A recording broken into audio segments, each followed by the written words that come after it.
This show is intended for adult audiences. You know, people with bills, backaches, responsibilities, and a functioning sense of humor. It contains strong language, stronger opinions, and the kind of jokes that might send the emotionally fragile into a full-blown meltdown. If you're easily offended, perpetually outraged, or think words are violence, this is your cue to clutch your pearls, grab a blankie, and sprint to your nearest safe space. Or, you know, just get in the sea. We won't miss you. For everyone else, buckle up and let's have some laughs. Rated D for Dickhead. You are coping and seething. You just can't accept what you're seeing. Hello, you dirty little boys. Are you interested in my body? I'm gonna come. Nice tits. A real set of badonkers. Packing some Doban Hunkeros. The power of one. The power of two. The power of man.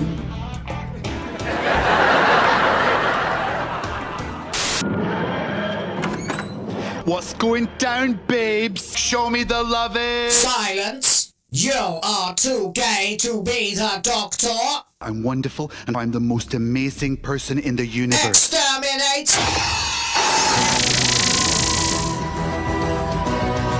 These people are making a lot of money, print money, cash, money, well, capitalism.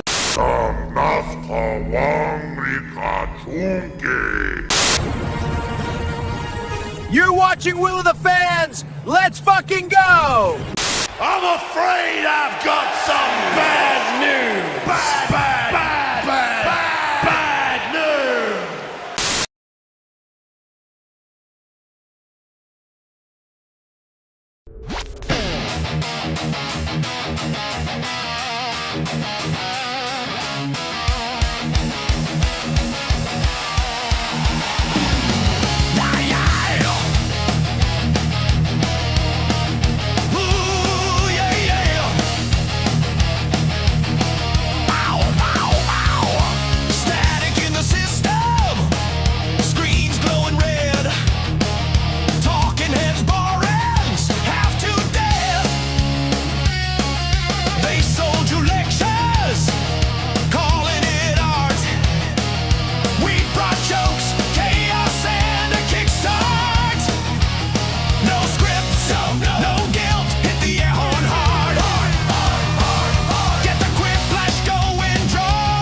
There we go.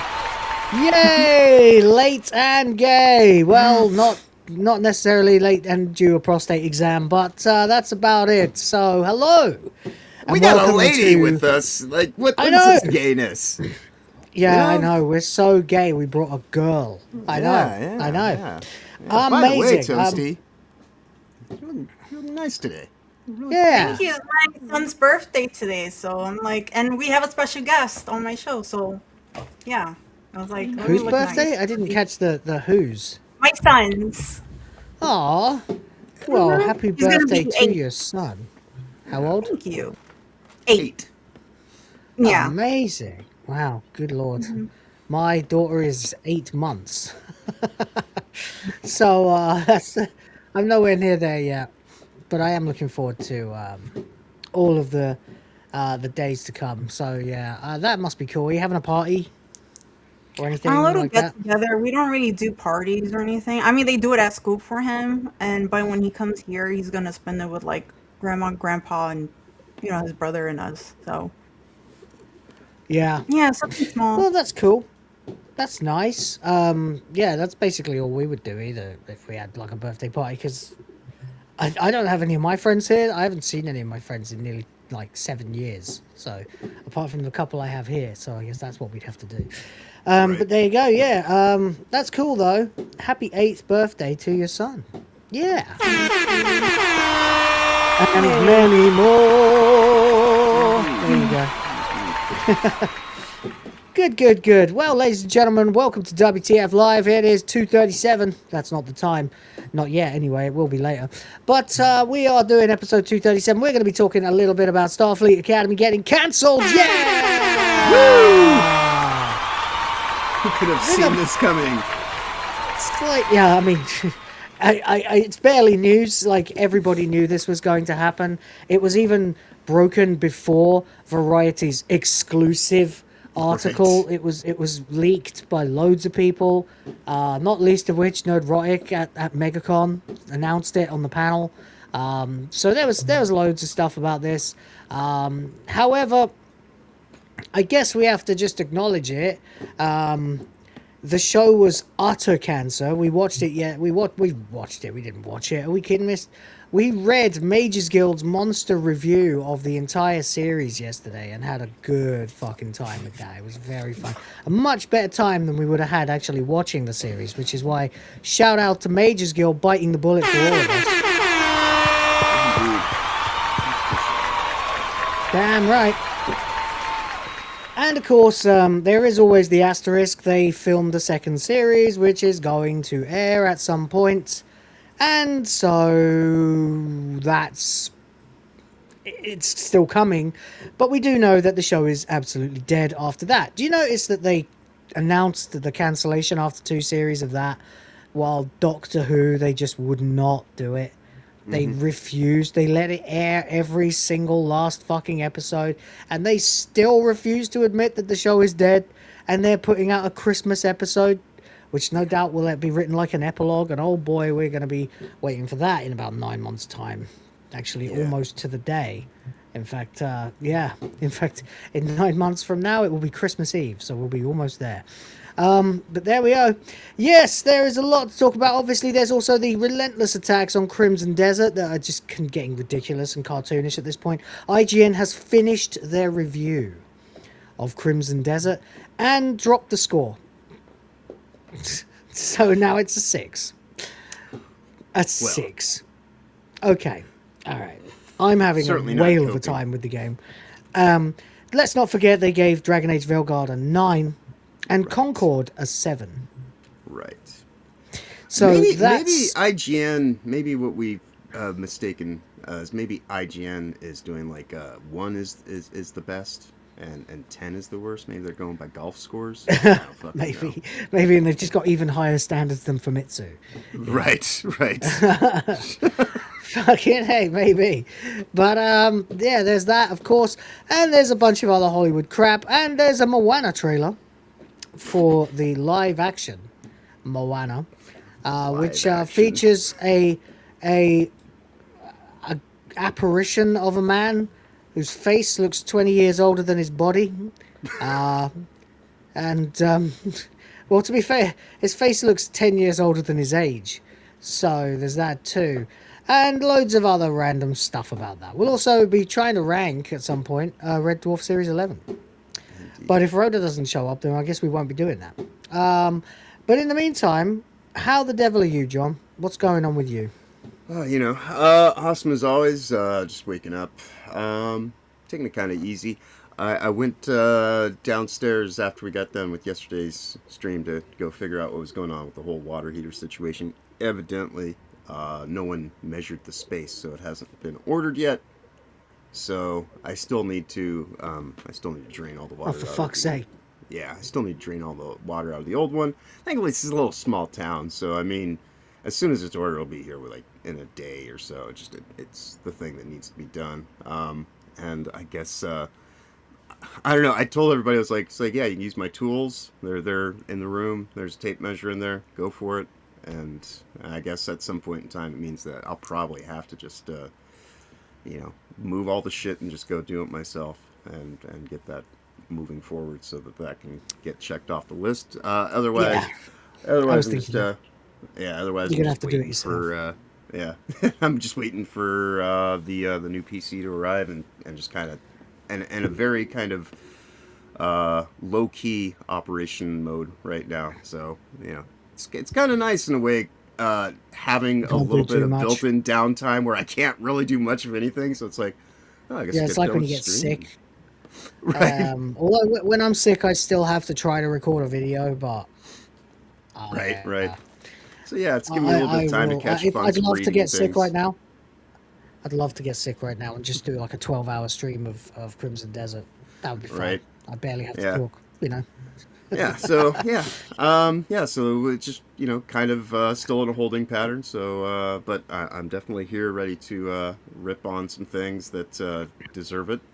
And with that said, let's fucking go. Yeah, let's do this thing. Let's fucking go. Yeah, we've got a lot to talk about. So we will get into that, of course. But before that, hello to Toasty. How the devil are you, dear? Hi guys, I'm in a good mood today. Yeah, that's good. Well, you should be. It's your son's birthday after all. What have you been up to lately? Scheduling guests for my show. Ooh, so professional. Yeah. Hey, if you can get them, do it. We used to have guests on this show, but we kind of forgot about that a while ago. I mean, I'm not sure why. I mean, go on. I was just like, I need to do something different with my show, I feel like. But then I hated like asking people and stuff. So now what I do is I'll ask them and then I'll guilt them. Or I'll threaten them.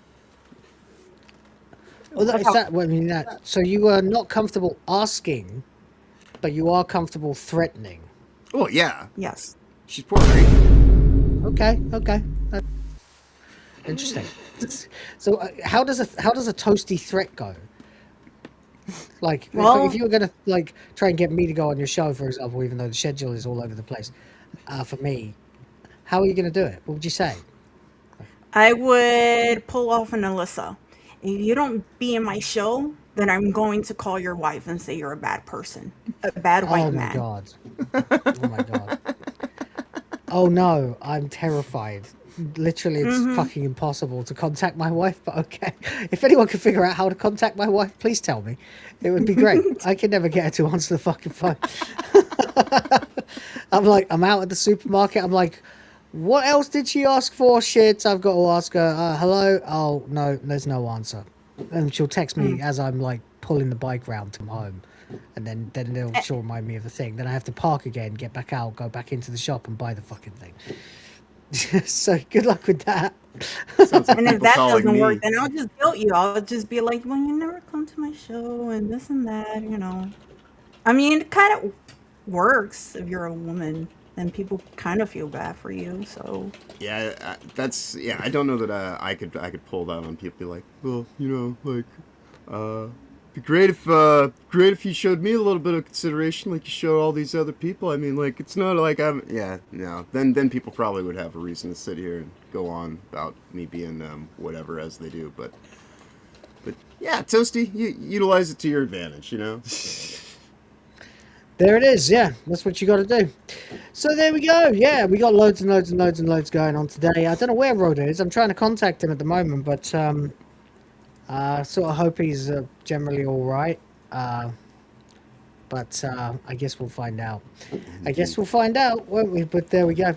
Anyway, what a day. What a random one. Yes, it's good to be here. We're going to talk about Star Trek to start things off. But before we do that, I say Star Trek, but it is, of course, not really Star Trek. It is, in fact, Star Wrecked, yes. Which is why the new T-shirt reflects that, which you can indeed find if you are so inclined by going to swagofthefans.etsy.com, swag of the fans, and you can check this fucker out yourself. We just uploaded it. My wife put it up today. It is brand new, and yeah, feel free to check it out at your leisure. Hold on, let me go and take a better look at it for you guys. There's the design. Star-wrecked, Starfelt Leering Center. If you are so inclined, please go ahead and check it out. At this point, it's now a piece of memorabilia because, you know, no one will remember this shit in a few years. So you can keep it alive. Possibly long after, anyone actually remembers it. So there you go. Check out Swag of the Fans at .etsy.com, and you can be part of history, apparently. But yeah, before that we have some super chats or equivalent. Majors Guild is here for $10. Hello, Majors Guild. We missed you yesterday for the reviewing of your review, but at least you did make it here for Jackbox at the end, so that was nice. Appreciate you coming, buddy. Yeah, $10. He says, hey, black people. Whoa. Toasty's with us. Toasty's with us. Leader. She's a powerful leader. Yes, yes. I always forget Toasty is technically black, right? That's the story. I'm a beautiful, black, strong queen. I'm here. You're a strong black woman of color. And how does that work out again? You're like, what percentage black are you? I'm like, I don't know, like 26. So I'm just like 1% more than quarter black Garrett. How did you arrive at 26? I did the ancestry test because I was very curious. I mean, then again, I suck at math, but I counted and I think I did it right. I'm not good at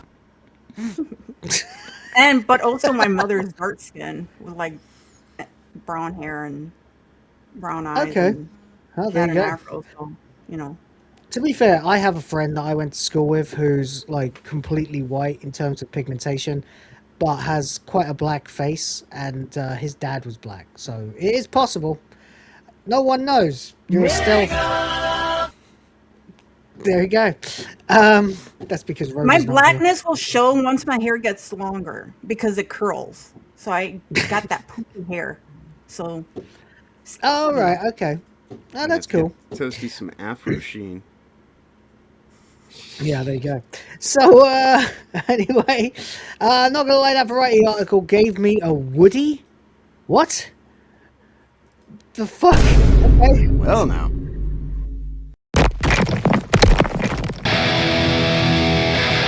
There you go. Majors Guild getting stiff for Variety, probably for the first time. The Variety article in question is right here, so we'll tee off with that fucker. So okay, says I've been saying that the show is over for weeks, but doubters remain. So it is nice to have third-party validation. Piss off, Alex. Yeah.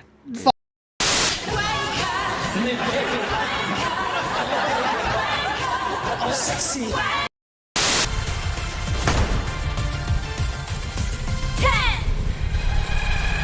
Drop it.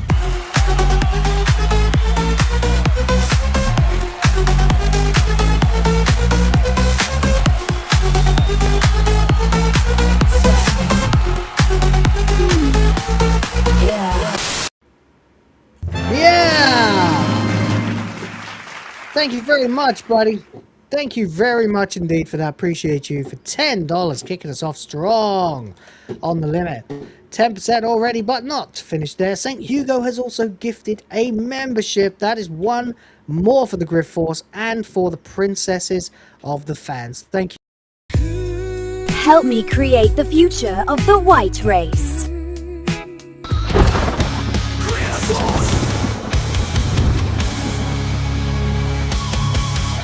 All right, yeah, we're going to get into it then. So, yeah, the show that, I mean, the answer to the Acolyte, we've had like one of all of them now. Like Doctor Who, I'd say, is as bad as the Acolyte. The Shooty Gatwa, both seasons combined, absolutely as bad as the Acolyte. I'm gonna say something that might seem a little bit controversial initially, but just let me give my reasoning. Of the three that we are now mentioning right here, Shitty Time, the Essay Center, and Taco Fight. I would watch Taco Fight. I have no idea what you're talking about anymore. You've lost me. No, these three shows. Of these three shows, I would watch Taco Fight if I had to choose between. What's Taco Fight? Oh, the Acolyte. Yeah, I would watch Taco Fight. Okay, right, okay. That's many times over than watch either of those things ever again by any capacity, because I at least laughed my ass off in every episode by just how unhinged and so off course it has become. So it was some of the best unintentional comedy gold that I've seen in years, whereas Spaced by the Bell and Let's Go Snowman are just things that I never want to even just making up these random new nicknames on the spot just to try and fuck with us as much as possible. Fuck's sake. I hate when he does that shit, and I'm like, what are you talking about? I'm a bastard. Yeah, I know. It's like when he started calling YouTube the exploitation ghetto. I'm like, what? What's he talking about? What's an exploit? Like, you mean the only viable platform on the entire internet to do this? Okay. Exploitation. Yeah. Well, yeah. That is true. That is true. I wish Elon would just do a YouTube alternative.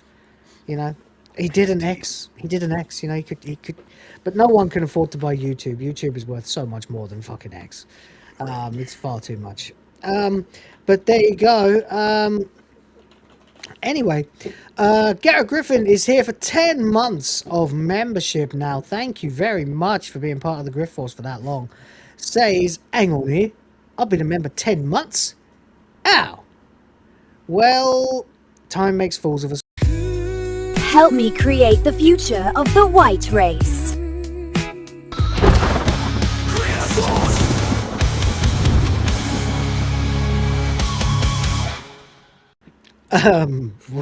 Then we got Disgust Thing jumping off the top rope with €5. Hello, mate. Appreciate you being here as well. We need to get back on the show as soon as you're available. Says swinging by while at work. LFG, WOTF, FTW, ASL, PLS. So let's fucking go. Will of the fans for the win. Are you asking for my age, sex, and location? Male 40 Philippines. I guess. Yeah. That's old school. That's we're going mid-40s, Midwest, and male. Obviously, yeah, I'm a dude. Yeah. Yeah. 40 male Philippines. Toasty, yours? Huh? ASL, you know? Are you too young to understand ASL? No, I remember. I was just looking at something real quick. 33. She was the jailbait. Woman. 33F. New York. America. New York. Right? Okay, fair enough. Yeah, I suppose that was already blown out by that nice doxing attempt. So fair enough. Yeah, cool. Okay. Good for you. I think that's what he wanted. Yeah, he comes from the MIRC years. Yeah, the Merc chat. Yeah, I'll murk you back to your roots, blood. That's right. I'll shank you, fam. We used to run an IRC network. It was called Static Chat. It was pretty fun. We used to get away with Moida in there. Moida. Used to talk well, there was one channel that was dedicated entirely to writing hilarious adult fan fiction about Mr. T. I don't know why. It was my two friends, these two guys. They used to write these stupid back and forth, like, hypothetical fuck scenarios involving Mr. T. I don't know why. It was very funny though, and not at all gay. I'm gonna be totally honest with you. This is sounding really gay. But thank you very much, Disgusting, for €5. Let's never forget, of course, the IRC days. The fucking golden days of the internet. Thank you for $5. There we go. There we go. Alright, so yeah, Star Trek, Starfelt, Leering Center, or Barfleet, if you are Majors Guild, Leering Center, or Star Wrecked, if you are my t-shirt design, still available at Swag of the Fans, by the way, go get it. It is officially cooked. We have, I mean, the general sound, the familiar sound of the internet going, yeah, makes sense. Which sounds like... That's about it. There really isn't much else to say about this, so we're going to milk it for all it's worth, because it is funny, right? And you just know that we are days away, if days. That might actually be a little bit too kind. We are probably just hours away from people saying, oh, the haters did it. It was those goddamn YouTubers. They made them cancel the show. Just like they did with the Acolyte, of course. And the reality is that we don't actually have the power to do that. We never did have the power to do that. If the Acolyte was any good or made any money, it would probably still be on the air, just like Starfleet Leering Center. And, of course, what's the other one? Oh, of course, Doctor Who. Yeah. So, any of those sad three bastards, go on. I was told, you know, I was always of the understanding, at least from what I've been told, that there was this thing called the modern audience, that they didn't need us, and you know, everything was perfectly fine. Did they not show up again? I don't know, but I'm starting to think that I should make an AI like sketch of like an Elmer Fudd style character. You know, right? And it's like, shh, be very, very quiet. I'm hunting the modern audience. And, you know, just like literally 10 minutes of him finding nothing. Nothing, right? You'll find like piles of Epstein files, you know, there'll be a couple of like children chained to radiators somewhere, but no modern audience anywhere. You know, maybe you guys can throw some ideas at me for things that he could find and pay no attention to while looking for the modern audience. Oh, you know, maybe he could actually find them at the end, but they're all just caught up in their own gay parade. That'll do it. That'll do it. Yeah, and it's like, oh, I guess they're busy filling each other up in the street and trying to shake their dick at your kids. Jesus Christ. There we go. They still do, unfortunately, up in Seattle, they have this thing called the Gay Mile, and it's like a bicycle riding thing where everybody's just like stark-ass naked riding bikes through the street. I'm gonna be totally honest with you. This is sounding really gay. Okay, yes. What else? Yeah. Well, I mean, that's pretty much the extent of it. It's kind of stationed around this one, because Seattle's kind of broken up into like little pods. There's a few little islandy areas, and so over in the Green Lake section is where that goes on at, and every year without fail, I would always just make sure, do not go to Green Lake today. For whatever reason, don't even fucking travel through it, because I really don't want to be like surrounded by a sea of just naked people on bikes. It seems odd, to put it nicely. You know, Yeah, that sounds absolutely ghastly. Yeah. Absolutely fucking ghastly. What I have done just now, while we were talking, is I've created for myself, hang on a moment,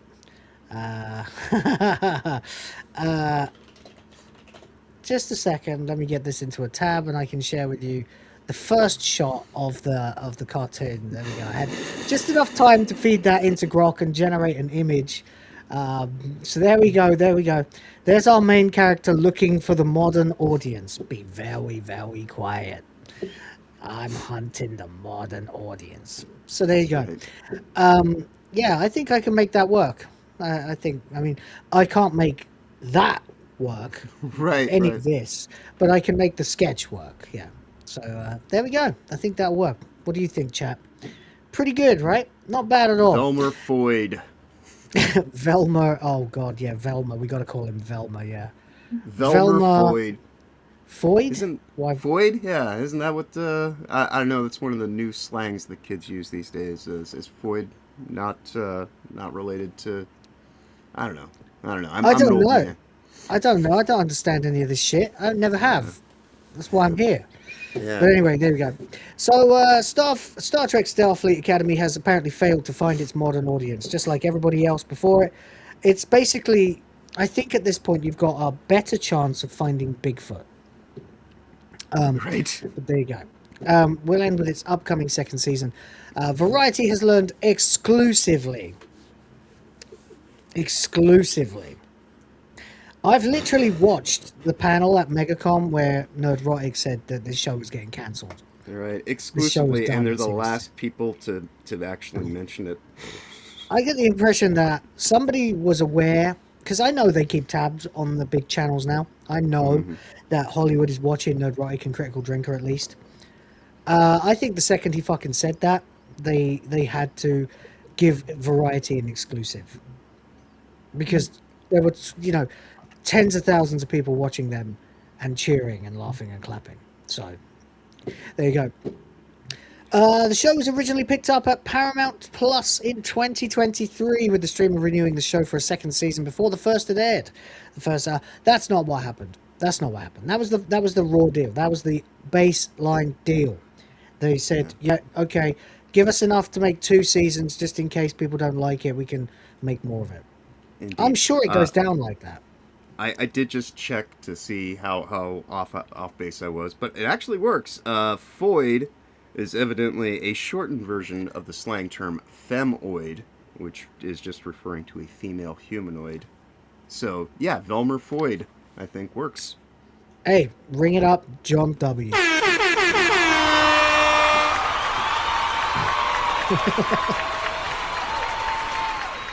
Velma Foyd it is. All right, why not? There we go. Okay, so yeah, I don't believe that the show was actually renewed. I think it was just greenlit for 2 seasons at the start. First season debuted in January and aired its season finale on March 12th. Yes, and wasn't that a glorious day? While the second season recently wrapped production, so it's too late now. You're gonna have to watch it, Mages Guild. You're gonna have to review it. Where is Mages Guild? Is he still here? He's suspiciously quiet during the Star Trek segment. So now I know I have mentioned this before, but it bears repeating because whenever we talk about these streamers getting 2 seasons, it's simply because when you're getting a production contract, you don't want to make a contract for less than 10 episodes, right? But all these things, they want it to seem like it actually has some vanguard to it. So they've simply just taken 1 season and they split it in 2. And that's why I referred to when we were covering, Dr. What the Fuck, that... There's another one. Yeah, that it was quite simply season 1A and season 1B, it was just split in half. Oh, you were absolutely right there, yeah. Yeah. They did 2 episodes of 8 episodes, 2 series of 8 episodes, and a Christmas special. So basically, the same as what they would have done if they'd done 2 Christmas specials or 3 Christmas specials, and 2 series, 1 series, or 2 Christmas specials and 1 series. Yeah. So a little bit more than that, and of course that left them with 5 glorious free slots available to go ahead and make themselves another show that absolutely nobody enjoys at all, called The War Between the Land and the Sea. So, of course, it's worth pointing out, as well, that if you want, you can also get the Get in the Sea t-shirt, which is also available at Swag of the Fans. Cheap plug. Why not? You can get that. It comes in various colours and all kinds of stuff. And there you go. See, there's Kate Lethbridge-Stewart booting Barclay into the sea. His girlfriend's screaming. It's a domestic. She's got a gun. That was really hard to render. So, thank you. And there we go. Yes. Yeah, I really like that. Yeah, I really like that one. That's why I had to mention it. But there you go. So, I think Mage's Guild has fallen off the planet. I don't know where he's gone. Maybe he went to find Rhoda. Maybe he went to find Rhoda. That's right. So, according to the quote, we're incredibly proud of the ambition, passion, and creativity that went into bringing Star Trek Starfleet Academy to life. Maybe you CBS shouldn't Studios be. Yeah, I mean, what I take from this is that they are incredibly proud, as in there is no credibility to the pride that they are feeling. That's right. They are unbelievably proud. They are. Pride is just one of the many sins that they've exhibited in this whole production. So, yeah, they are irreconcilably, unaccountably proud. Right. We're incredibly proud. Yeah. Prideful, envious, gluttonous, go on and on. Yeah, there it is. Exactly. Hang on a second. I got something else I want to show you. Oh God, this could be even worse. Oh no. All right, hang on. First of all, super chat. James OP for $2 says check DM. I just did, and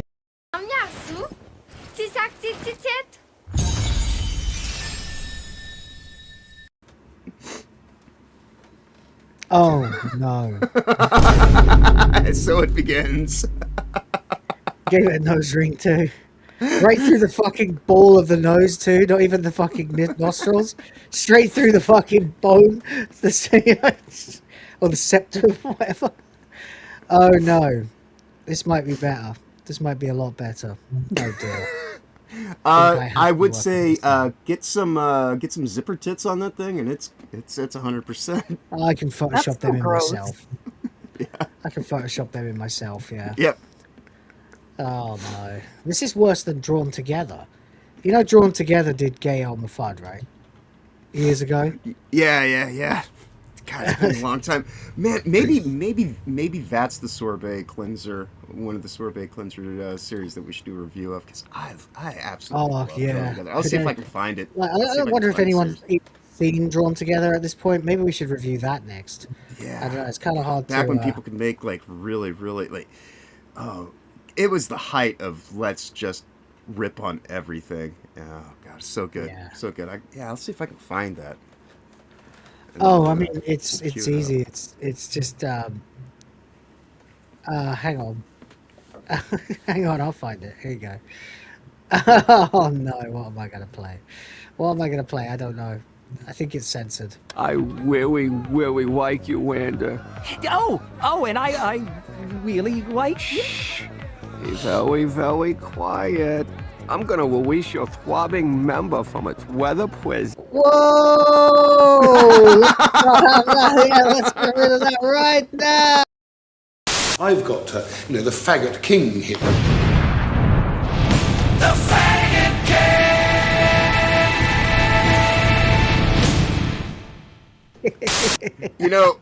Release your throbbing member clip could actually be used for when people make member donations if you didn't already have something workable. I don't want that. I know. I don't want that. I don't want that representing me. Are you fucking kidding me? I don't care. I'll allow a lot of things to represent me, like that clip we just played, or this. I wasn't necessarily talking about this channel. I was just saying in general.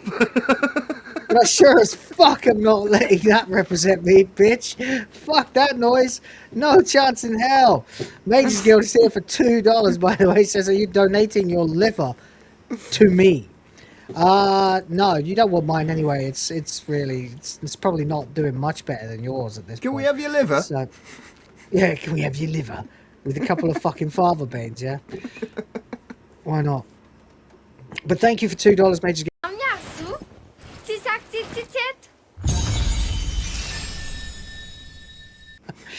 Okay, we're off to a great start. Off to a great start today. What a weird stream. 22%, 23% really. But yes, we are incredibly, and that is the operative word here, proud of the ambition, passion, and creativity. It says, the series introduced audiences to a bold new group of characters. Bold. A bold new group of characters. Is that what you can really call this? I don't know that any of these actually are characters. They're more like caricatures. Yeah. Than, but I don't really think that any of these characters, any of these entities are well defined or fleshed out.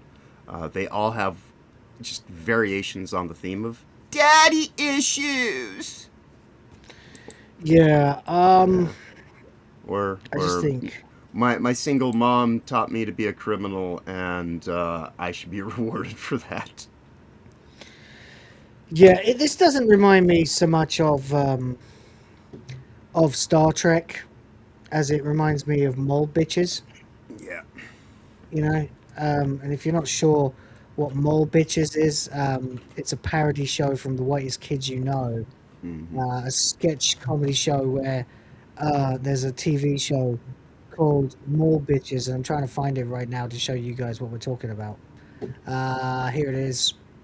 And let's go. Put up the Ozfest graphic. Hanging out with all my friends, friends until the end. Small bitches. I'm like, you know what I mean?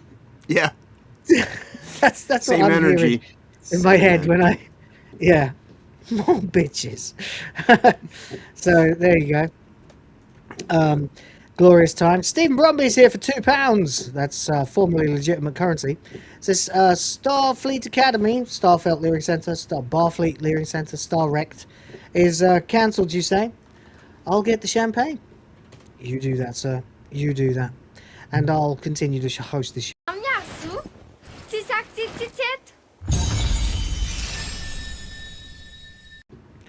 Oh yeah, thank you very much. So, apparently ambition, passion, and creativity went into this show. The series introduced audiences to a bold new group of mole bitches, welcomed familiar faces, ruined familiar faces, and expanded the Star Trek universe in exciting new ways. Wrecked the Star Trek universe in incredibly ridiculous new ways. Just doing a bit of a translation there. Basically, oh God, this is a total disaster. But we need to say something nice. Bold new group of characters. There, that's ambiguous. We don't have to say it's good. Right. We can say it was a bold new direction Empty for Star praise. And just a complete and utter just platitude that means absolutely fucking nothing. Well, I mean, the thing is, it's not praise, is it? No. It doesn't say anywhere in this sentence that it was a good thing. Right. Right. It doesn't say actually at any point that this is good. It's the closest they get to saying good is exciting.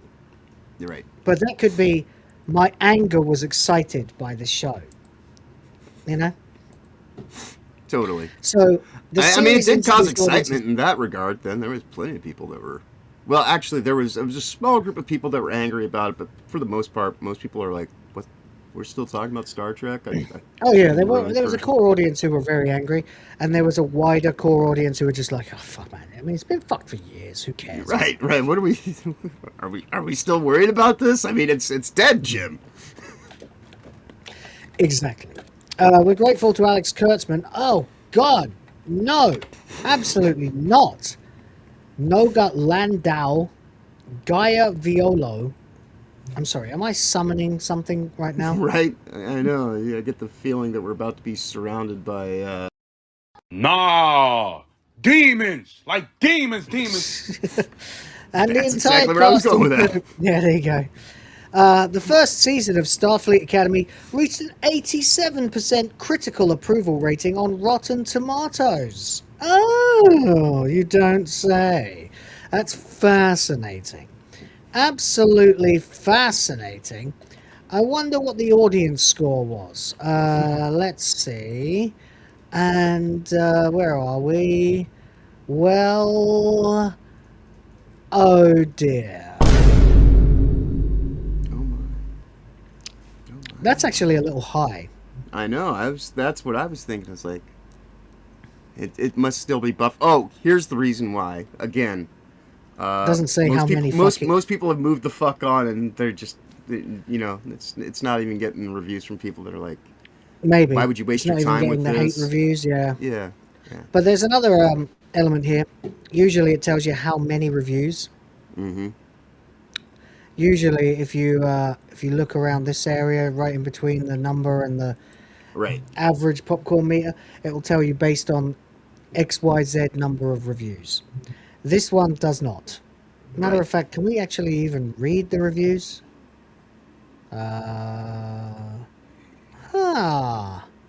That's interesting. Where are the reviews? They are no longer available for you to click on. Anywhere. Nope. Can't find the reviews. So Can't read the reviews. So they trust me, bro. Based on average popcorn meter.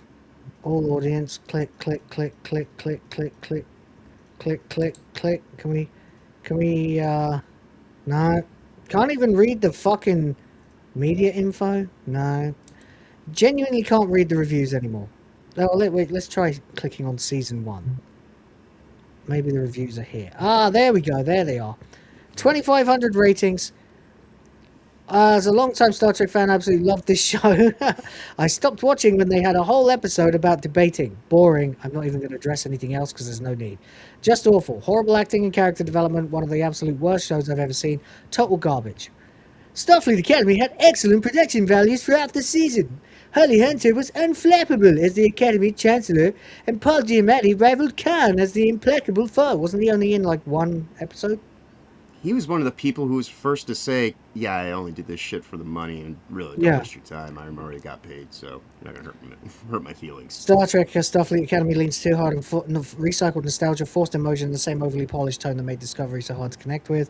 Instead of feeling thoughtful, grounded, and aspirational, it feels manufactured as a member of the queue. I hereby sentence it into non-existence. And I do believe that last review, that first one that you read, they misspelled unfappable. Yeah. They did, yeah. They did. So, yeah, I mean, the show is absolutely awful. Let's just see if I can find... There we go. Yeah, it's later in the same sentence, actually. Same paragraph. But the show failed to find a significant audience. Across its 10-episode first season, it has failed to rank on the Nielsen Top 10 streaming viewership charts. Oof. Oh no. Oof. Oh, no. Notice there's no link there for you to check. Right. Starfleet Academy takes place after the events of Star Trek Discovery in the 32nd century. No one cares about this. No one cares about this. We know what the fucking show is. We read the review yesterday. Absolutely terrible. No, far people too watching much instead? about it. It was yeah, it was gay gym teachers in space. It sure was. I would like to see the Nielsen charts, but I don't really want to like go into like a massive thing of trying to find each particular week that it was on TV. But well, let's have a quick look and see if we can go back over like the month of January or something. Huh? I say, look at those diminishing. Oh, hold on. That's just this isn't even the right week. I'm trying to find the right fucking week. Solution. Where the fuck is it? Data center. Top 10 US, I suppose, is pretty good. Television. Do we have like a window we can set the fucking date to look back. I don't know. It doesn't fucking matter. Sure I don't know. I don't spend enough time looking at Nielsen ratings. All I need to know is the fucking show is dead. It's felted. It's done. It's dusted. Fuck it. Kurtzman Trek series will end with season 2. The rumors were true. Now it's official.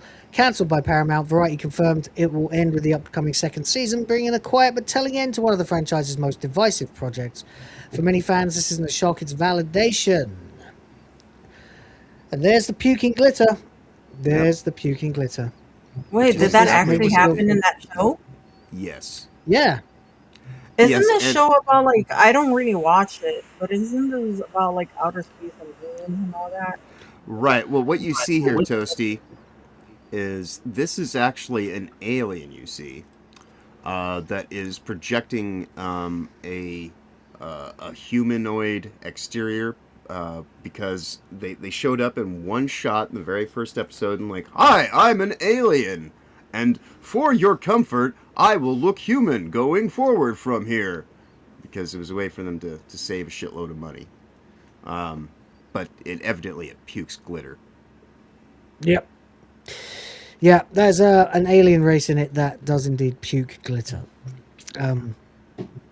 There's so many other things that are complete cringe about it. The gay Klingon, the gay Klingon who's into his fifis instead of, you know, battle war and all that stuff. Mm-hmm. There's also the character who keeps eating things as well. She eats her communicator. Yes. The fact that the plot... That is the hologram that you're referring to. The one that was the hologram just who born goes yesterday, underwater and breathes basically. bubbles. Yeah, right. And it's a hologram, so why it needs to learn things like it's an infant, who knows? Not quite. Yeah, that doesn't really make much sense. Isn't that the point of a hologram? Because they know everything? You would think. Well, I mean, the hologram is made of light. Right. So if you were to submerge one in water, what would probably happen is there would be weird rippling of the image. Right.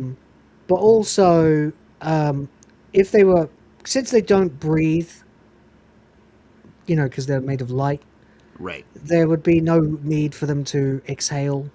So or freak submerging out. one in water like they did would not result in bubbles coming out of them. Right. Really. Yeah, why is it? Okay, well... Yeah, this show is not made by people who actually think things through. No, anything. Not even just little space mechanics and stuff, but general physics. Yeah. Like, Red Dwarf had that right in episode 1. Yeah. Yeah. Like, But I'm a they got few retard, things but right. I know shit like that doesn't happen. Yeah, that shit doesn't happen. That doesn't happen. And apparently, even a retard can tell you that. So, there we go. Series 51% audience score on Rotten Tomatoes and a heinous 2% score on Criticless. So Criticless is a better platform for looking at the actual audience response to things than much like many things on the internet. The you know, at this point in time, if you want to get actual legitimate information, you can't go to the stuff that's been now since long bought out by a corporation and it's just there for more of the machine. Yeah. No, you can't. It won't help you at all, actually. Yeah. It won't. It'll fucking wreck your brain with misinformation. Yep. But there you go. Yeah, so that's Criticless. That's a stark contrast to Hollywood Access critic approval Variety is parroting, yeah. Oh, here we go. There you go. There's a nice one. January 19th to 25th. We had Stranger Things, still number 1 on Netflix. Landman, that's a show by the guy, I can never remember his fucking name. The guy who created all those cowboy shows that everyone likes, Yellowstone. Landman's where we got that scene of the hot little blonde hanging out with the genderqueer, non-binary, pronoun-laden fucking monster in her dorm. Right. His and Hers, don't know what that is. The Pit, don't know what that is. The Traitors, don't know what that is. Fallout, number 6th on Prime. Makes sense. Amazon still competing for even a relevant market share. Taylor Sheridan, thank you. 11/22/63, okay. Netflix, I guess that's a Kennedy thing. Veronica Mars. That's got to be a remake, right? I haven't heard Veronica Mars since like the fucking like early 2000s. What the fuck? Yeah. What? 2004. Yeah, there's no remake. Yeah, yeah. That's the original. Okay. Okay. I guess maybe a lot of people just wanted to watch a show from 20 years ago. I mean, okay. Bridgerton, of course, always. Because, you know, those woke Karens got to have their weird interracial, like, aristocracy that never existed. Interpretation of history that never existed, yes. I just honestly, being a woman, I just like the whole drama of it, but it's really inaccurate when it comes to, like, this takes place, like, years ago. Wouldn't there all be white? Thank you for bringing it up, Toasty. I wasn't going to mention, I wasn't going to embarrass Toasty, but she mentioned it herself. One day at the end of the show, she's like, I'm going to go watch me some, all right, well, I'm going to go watch Bridgerton. I was like, excuse me? What? I was like, all right. It's not accurate, I know it's not accurate, but I'm a woman and I like to... Yeah, I know, that's basically how I was like, you know what? What the hell is even that? I was like, I'm not gonna hold this against you, Toasty, because you're a woman. I'm gonna be totally honest with you. This is sounding really gay. Put a chick in it. Make it lame and gay.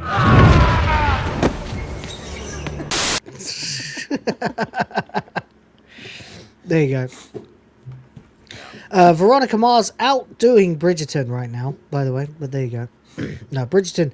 If you're a man who knows anything about history, is absolute culture cancer. So there you go. My wife watched like 2 episodes of it, and I started laughing so hard that she stopped out of shame. She was very angry with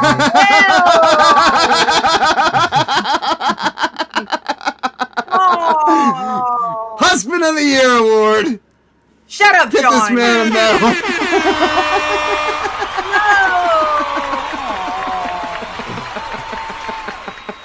I wasn't even watching it. I was just laughing. I was like, oh my God, this is so crap. She had a go at me, but she never watched it again. So there you go. I couldn't help myself. It was ludicrous. Right?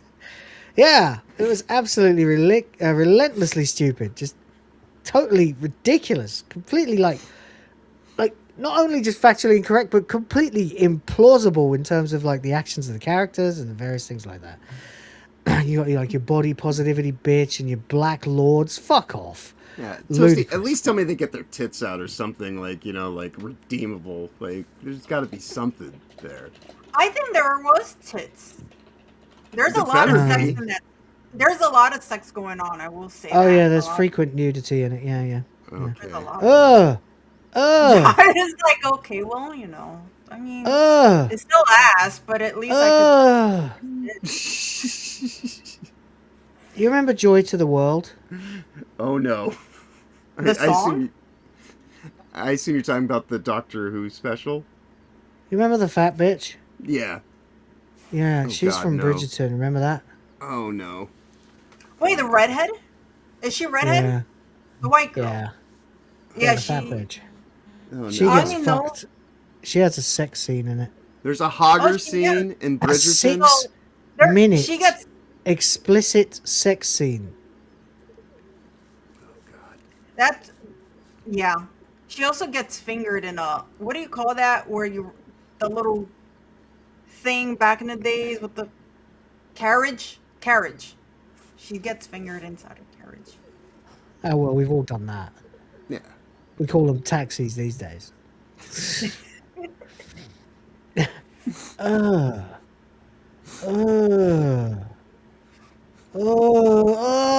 no, there's 2 guys making out with each other. Fuck off. What the fuck? Toasty? What the? How can you get bricked up for that?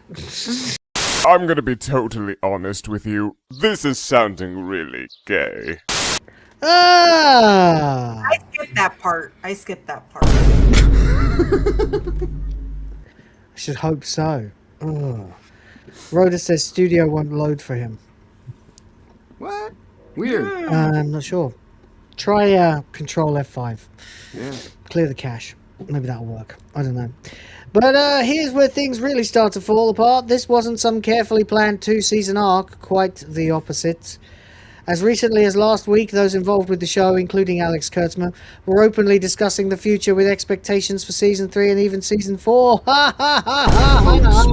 eternal. Fuck you, Alex Kurtzman.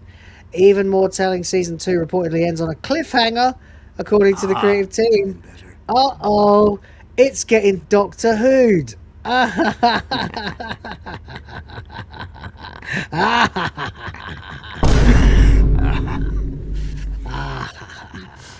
End on a cliffhanger so everybody will know you fucked. Yes! Hell yeah! Hey, come on, baby! Come on! Yes! Come on! Ah! And there you go. Yeah! Yeah, baby. There you go. There's the panel where Nerdrotic announced it. Breaking news. I can't tell you who I heard this from, but it rhymes with Fatalis. That Starfleet Academy is done after season 2.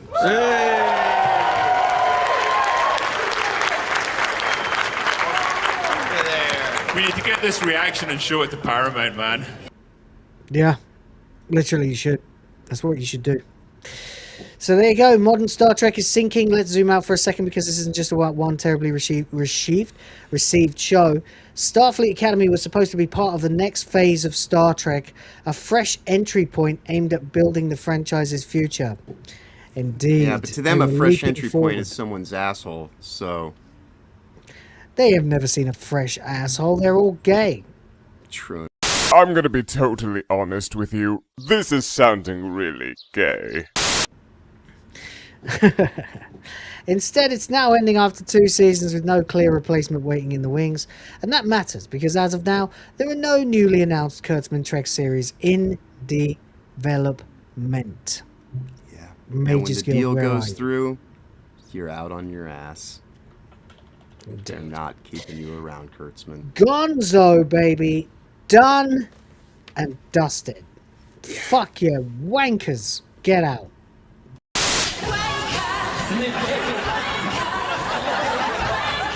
Oh, sexy. Baby. Tu locas. Tu locas. Tu llamo. Tu feso. Right. Well, there you go. That's where we're at. What the fuck is that? Oh, I was looking at something earlier on. I had the wrong tab open. I've got too many tabs open. That's why. I got millions. But there you go. Season 2 will close it out, whether fans show up or not. The second season has already wrapped production. It's currently in post-production. So the show will get an ending, but apparently a cliffhanger. So, there you go. Rhoda, what's going on with you? Are you still in chat? Where's the chat? The chat seems to have completely stopped for me. Is that me? Or is that... I got Rhoda's the last thing on mine. Yeah. Saying that it won't load, so yeah. Okay, fair enough. Seems we're up to date. Chat, wake up. But just in case, we gotta see the chat is going, so someone donate. There, That's right. We gotta make sure that everything's working. That's right. That's right. Griff. We got to get that griff going. We got to do it. We're at 25%. Oh, I need to fill up the limit. Thank you very much to the last people who did send super chats. Please help us hit the limit. PC important. is dead as a dodo. We'll try to restart. Hey, Rhoda, I know you have a Steam Deck. Do you have a dock that you can plug it into your screen? This is going to get messy really fast. Anyway, there you go. That's the situation with Star Trek. It's dead. Yeah. It's totally dead. Yeah. I mean, it's not just that. We also had Discovery. We also had Picard, which a lot of people tried to run defense for towards the end. And I don't care. They killed him. Yeah, it's not Picard. It's not Picard. It's a golem. Literally have the titular character dead and replaced. Yeah, it's a robo golem that has been programmed with the construct of Picard, but it's not. Yeah, it's bullshit. simply. Instead, it's now ending after 2 seasons with no clear replacement waiting in the wings, and that matters because as of now, the pipeline isn't expanding, it's shrinking. Is Alex Kurtzman gonna get shit canned? Oh, yes. Yeah. That's basically what I was saying, is when the deal goes through, for acquiring HBO or Max, whatever the fuck they're calling it, I think that a lot of series, this will be their opportunity to just have a lot of things fall by the wayside if they're not performing and this and that, and they're just going to try to cut costs. And they can put it off on, well, we need to, budget for the new properties that we have in store. And yeah, Kurtzman's out on his ass. I think so, yeah. I don't think they'll keep him around. I think they'll do the usual Hollywood bullshit where it's like, here, I've drafted you a letter of resignation so that you can say that you're leaping before you're pushed, but just to be fair, we'll be briefing that you were pushed. Right. Yeah. So there you go, yeah. And Majors Guild says, for $2, says, as an actual laird, I'm tired, boss. Right. There you go. Thank you for $2. Appreciate you. Much appreciated. And titty.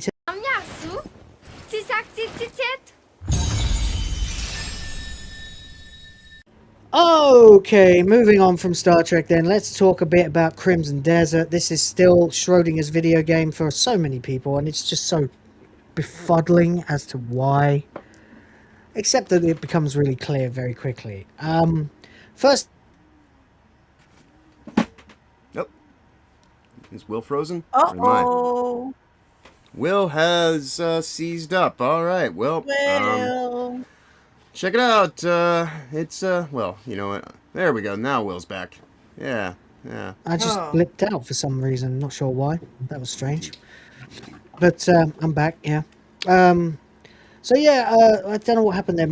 Apparently my Ethernet dropped for a second and tried to connect to the Wi-Fi. And the Ethernet reconnected. It was random. Not sure what that was about. But yeah, so Crimson Desert. Obviously, I've been playing this now for...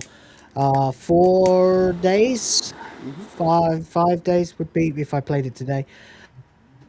20 hours in at this point, and having a great time. Having a really great time. Open world, loads to explore, tons of fun to be had. Just fucking around. Go on.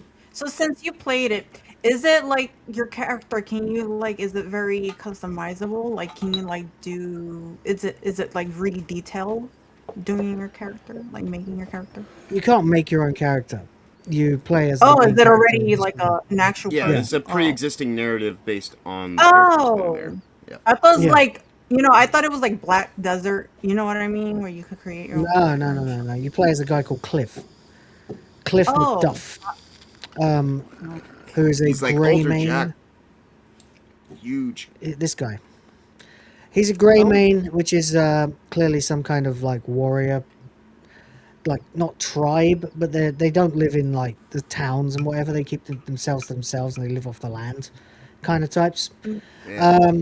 And there are several of these factions. It's like a medieval big boss. In some ways. Yeah, I keep sort of mentally comparing him to Big Boss or Solid Snake. Yeah.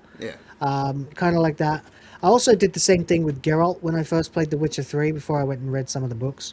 Well, 1.5 of the books, I should be fair. But yeah, that is the kind of character you go for, the sort of gruff, stoic, manly man. But the thing that happens is... in the first scene of the game, and this is not a spoiler because it's not even spoiling it's not even spoiling the entirety of the first chapter of the game. So it's literally the first hour of the game. You get killed. Very much like, is it Talion is his name in the Shadow of Mordor games. So you play this guy, his whole tribe get attacked and fucking destroyed by another tribe called the Black Bears, by the way. And they come along and they fuck up your shit and kill you. And they don't even like not halfway kill him either. He He gets an arrow in the gut, then he gets brutally, or an arrow in the chest, then he gets brutally stabbed in the gut, like run through a few times. Then he gets his throat slit and flung off a cliff. At which point he then sort of materializes in the sky, having been, I guess, chosen. He gets this mysterious power that grafts itself to his left arm. And a very, very Zelda, that. Very Breath of the Wild, very Tears of the Kingdom. And then you basically fiddle around with some puzzles and you get told, like, you have been chosen by the Axiom or whatever to, you know, whatever. You've been spared. You get told nothing, actually. You just learn to use these abilities. Fling yourself back off a fucking platform in the sky and make your way back down. In fact, no, that's not even what happens. You just finish a place and then you wake up some weeks later somewhere. Then you do a few random quests. You give coins to hobos. You like help people who've been kidnapped and just do general nice guy good deeds. And then you end up in the sky having an explanation as all of those people that you helped re-emerge as these like celestial people who are told you that there's some existential threat to the whole world and you have to go fucking figure it out with the power of nature behind you. So you are able to do things people can't do, like glide or leap fucking multiple times into the air and then superhuman abilities. Yeah, you get the odd little superhuman abilities, and you get the most useful in the beginning is the Force Palm, which is just basically a Jedi ability to push people away. You can also use it to heal other things, like your horse. There's about 5 ways to do everything in the game. For example, you're taught an extremely detailed cooking simulator. Well, it's not an extremely detailed. That's not fair. You pick up recipes. You have to collect the fucking right things for it. Sometimes you have to have the right cooking tool. Go to a cooker and you can make food. And that's how you basically keep yourself alive. But then also there's this ability you get where you can like hold down both the bumper buttons and shine light off your sword. Yeah. And direct it to things. I saw somebody using that to cook food. It was me. I did it. I shined the light off my sword onto some meat and cooked it. So it became a fast healing item. It's not going to do as good a job as it would if you like threw it in a pot with some vegetables and made so. It's going to do a better job of healing you. But in a pinch, you can throw your meat on the ground, cook it, put it back in your inventory, and you've got quick healing items. Cook it with the light of the sun reflected off your sword. That's the kind of game we're talking about here. There are multiple potential ways to do everything. We are at this point possibly being joined by Rhoda, but we'll wait and see if he materializes. I'll put him back out till it figures itself out. But there we go. So yeah, it's a really great game. It's a lot of fucking fun, like a lot of freaking fun, and I find it a little hard to believe that there's that much to dislike about it, but because it is just open world. It's beautiful. It runs ridiculously well on PC. They might want to have waited a few weeks before releasing it on consoles because some people have been having issues. Our good friend and former guest on this show, Real Life Fake Wizard, or as Smash JT called him earlier on, Real Life Fake Gamer. Put out a really scathing takedown on the game, but he's playing it on a base PS5. Yes. And apparently you're not supposed to do that. It's not optimized properly for base PS5 yet. But they didn't tell you that. So he has every reason to be salty as fuck about that, frankly. I, on the other hand, have been playing it on a mid-range, barely even a PS5 level PC. I'm running a Ryzen 7 3700X fucking processor with a fucking RTX 3080 basic 8 gig graphics card, and I've got 24 gigs of RAM in there because I have multiple PCs. I ended up receiving a couple of them from my old company some years later, so I took the best RAM and sort of souped up my PC a bit. So I've got it's somewhere between a PS5 and a PS4 Pro. I'd like to think it's more of a PS5. And it runs it like a fucking dream. it has given me nothing but just great experiences the entire time. Absolutely nothing. But there you go. You know, what I can't account for is the hate this game is getting. It's a very weird and suspicious situation. Do you know what I mean? Like a game comes out, it plays well. It plays fine. It's very effective. 3080 is way more powerful than a PS5. Oh, okay then, James. Fair enough then. I think actually, to be fair, when I started, I only had a 1660 Ti. So that at the time, I think, was when I started calling it a PS4, PS5. So it's actually better. But yeah. Anyway, I would show you guys, but I don't know if I can.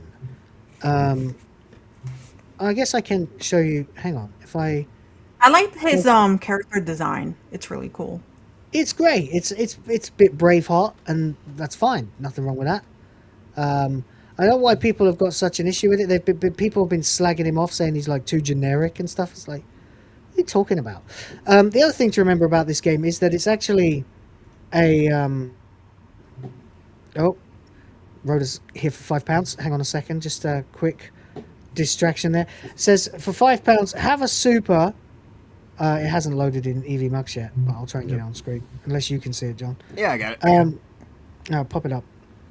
It says, I've been trying to join, but my tech is being a con. So, yo, and thank you very much, mate, for £5. Hope it gets better. That's. Thank you for $5. That's not a great thing to have happened at all. Keep trying, though, mate. We'd like to have you. Yeah, that's all I can say, really. Just keep trying. Just give it, turn the fucking thing off for 5 minutes. Pull the power cable out the back. Hit the power button, hold it down for 10, 15, 20 seconds. Let it go. Sometimes can help. Plug it back in. Turn it on. Hold delete while it's turning on. See if you can do anything in the BIOS. But basically, then, you know, otherwise, just all I can say is you can ask an AI how to recycle the RAM, and you can get it to create you a file that you can just click on that will run a code in the background, basically, and will reset your RAM. I've got that running on mine. But I'm nowhere near this level. Maybe talk to James. I don't know. He seems to be the fucking guru of this stuff, so I don't know. But best of luck, mate. And oh, hang on. Oh, look at this. Where have you gone? Oh, you're there. All right. Hello? Rhoda? Rhoda, can you hear us? You're muted. You're muted. You've also got it's also saying you've got really poor connection, like internet signal. But it's also saying that about John too. Weird. So that's interesting. Weird. Yeah. I got the best internet. I just got shitty ass monitors. Oh well, we'll figure it out. You got shit monitors? Oh dear. I don't know. They're doing. Right, well, sometimes they just black out. Let me share my screen for a second, because so this is me running around earlier on, just fucking around, for an hour and 20 minutes. So I don't know what I'm gonna do in this, because I forgot the Steam was set to auto record, because I wanted some gameplay footage to use in later videos. So you're just running around. I've changed my costume up a bit. I didn't make it blue on purpose, but if I had the option, I would have. So, there you go. Just picking up random shit. Not really sure what I'm actually doing here. I think I just went exploring for quite a while. Trying to find when I went into the woods. I started fucking around in the woods and getting shot with darts by these little like forest kids who don't want you to be there. But wait, I have a question. Is this the same game that went viral on X for like attacking woman character in the game that people were complaining of? Is that the same game? Oh, you mean where they tackle a woman and punch her in the face? Yeah, is it the same game? Yeah. Okay. Yeah, there's a bounty that you can get for a woman. I think her name's Maria or something. She's posing as a nun, and she likes to murder people. Like as a she contract. kind of deserves that. She's a hit girl, right? And she is what she does is she pretends that she's got like some ailment or some problem, and she calls for help, and then when someone comes over, she like knifes them. And I spent like an hour stalking around this fucking church, and then she finally showed up, and I tackled her to the ground. The thing is, in order to subdue someone, the first thing they're going to do when you tackle them to the ground is they're going to go, "You've got it wrong. I don't know who you are. What do you want?" And you could punch them in the face to shut them up. Then they'll go, "Oh, I'm gonna." Then they usually either threaten you or they'll talk like 2 more times. You got to punch them in the face like 3 times to really knock them dizzy. Then you can hog tie them, throw them over your shoulder, and deliver them to the cops. And the game doesn't care if it's a man or a woman, because in the eyes of the game, the woman's a fucking murderer. Right. Bad person, yeah. I have a wanted poster for her. Yep, that's you. That's definitely you. But oh, seems we've got another frozen Will. Or is this frozen John? Nope, it was frozen Will. Hey, Toasty. Looks like it's you and I. Or yeah. Sorry, the same thing happened again. So yeah, so you level up basically. You collect these objects around the map. These are in place of what we would have called Zelda shrines.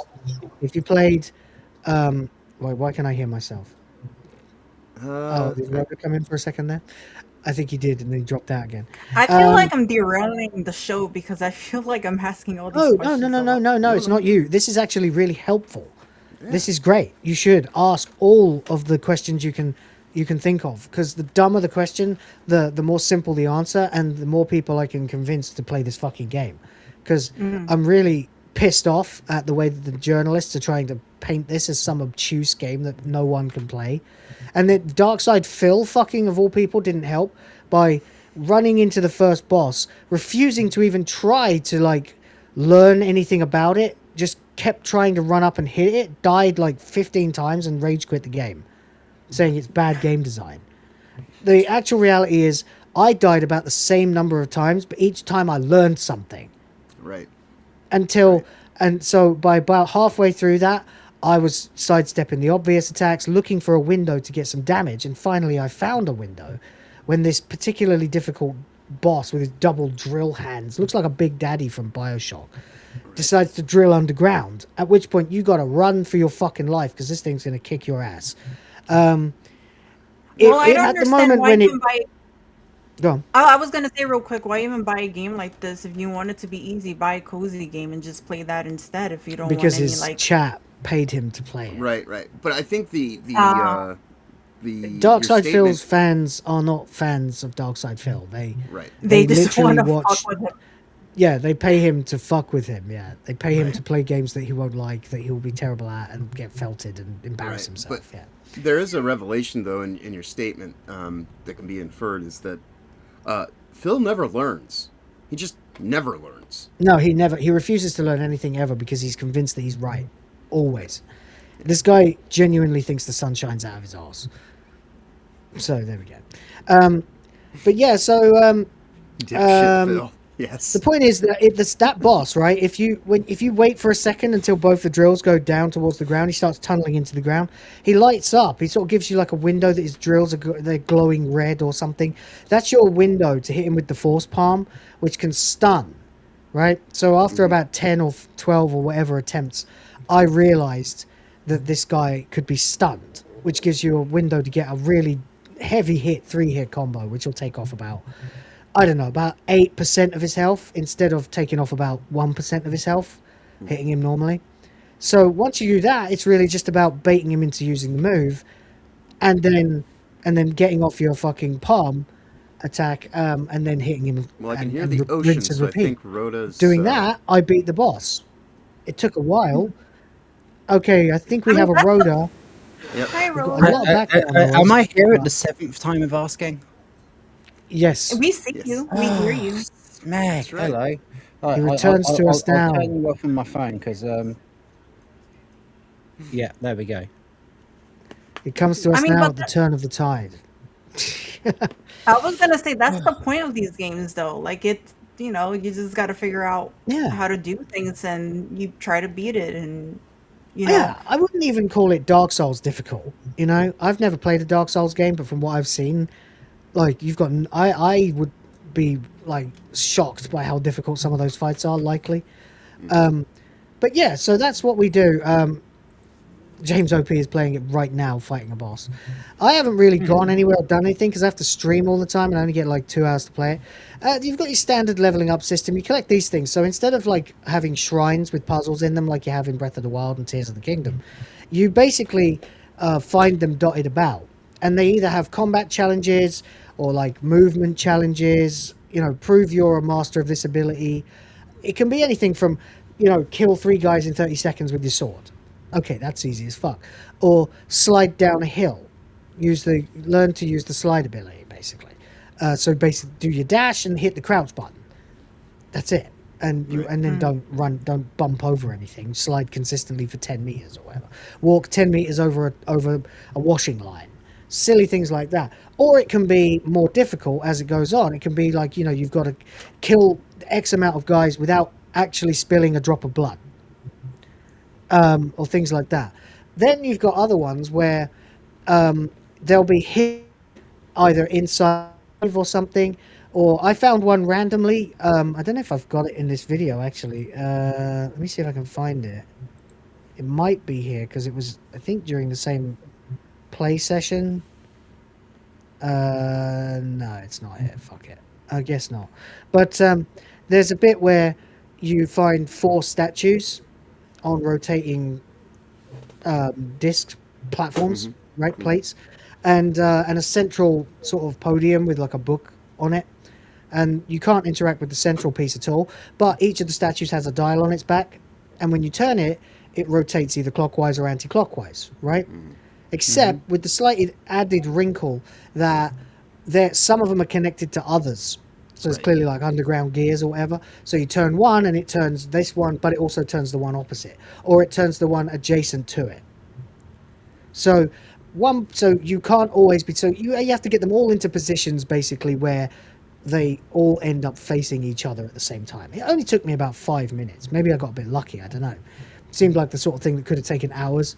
But after that, the podium opens, a thing pops up, and you get the same artifact here. And these artifacts are your basic leveling up thing. You can add points to your stamina, your health, or your spirit, which generates your superpowers, basically. All of your special jumping or your force palm, they all use spirit.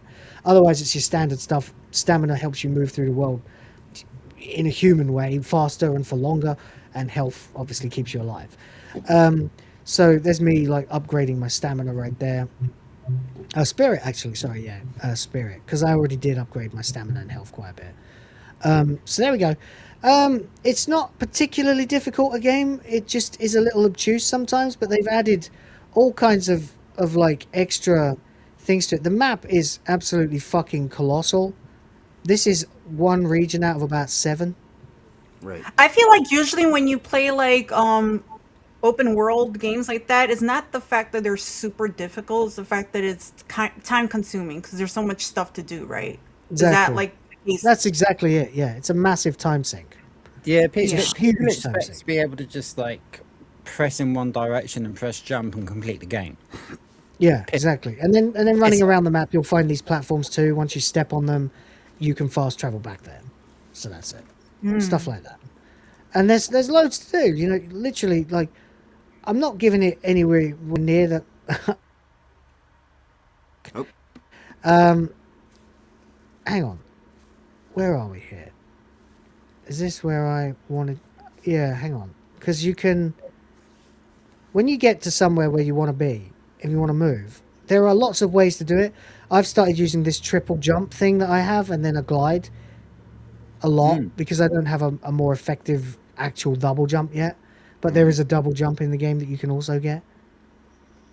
Then I like blowing things over. I'm just fucking around with my powers, playing around. A lot of it is still practicing and improvising. Then there's this dodgy forest bit. I'm trying to figure out what to do with these lanterns, and I'm about to get shot in the fucking neck by a kid who doesn't want me in his forest. Try to find it, actually. Yeah, there you go, look. This guy saw me, so he shot me in the face with his fucking dart, knocked me out. Well, if you're not bored with my Final Fantasy XIV references yet, you look like you're in a refugee camp outside Gridania. Yeah, this game's totally different from Final Fantasy XIV, though. In as much as the actual way it plays is much more like, that's me chasing a boar, trying to kill it so I can skin it. It took fucking ages. Anyway, yeah, like I said, I was just fucking around earlier on. You might get randomly attacked by people. So you want to catch and hook a pig? Yeah, well, I did actually catch that one eventually. Some of them run away. There's this question marky area here. That usually means that there's some, either one of those platform things or another abyssal artifact that you've got to use. I'm trying to figure out where the thing is that I'm looking for. Because there's a question mark and I'm like, oh, wait, it's right there. I was thinking it was going to be a cave in the side of the cliff, but then it's just right there. So make your way down, activate it, and of course you can fast travel back. Which you need because the world is fucking huge. You see these mountains in the distance? Yeah. Yeah, you can walk there. Yeah, it's much like Breath of the Wild or Tears of the Kingdom. You can just literally walk there if you want to. And you might find a random place. Like I found this random place that I landed on and then realized it was occupied by bandits. That did nothing because my bow is really underpowered. Why would I need a bow?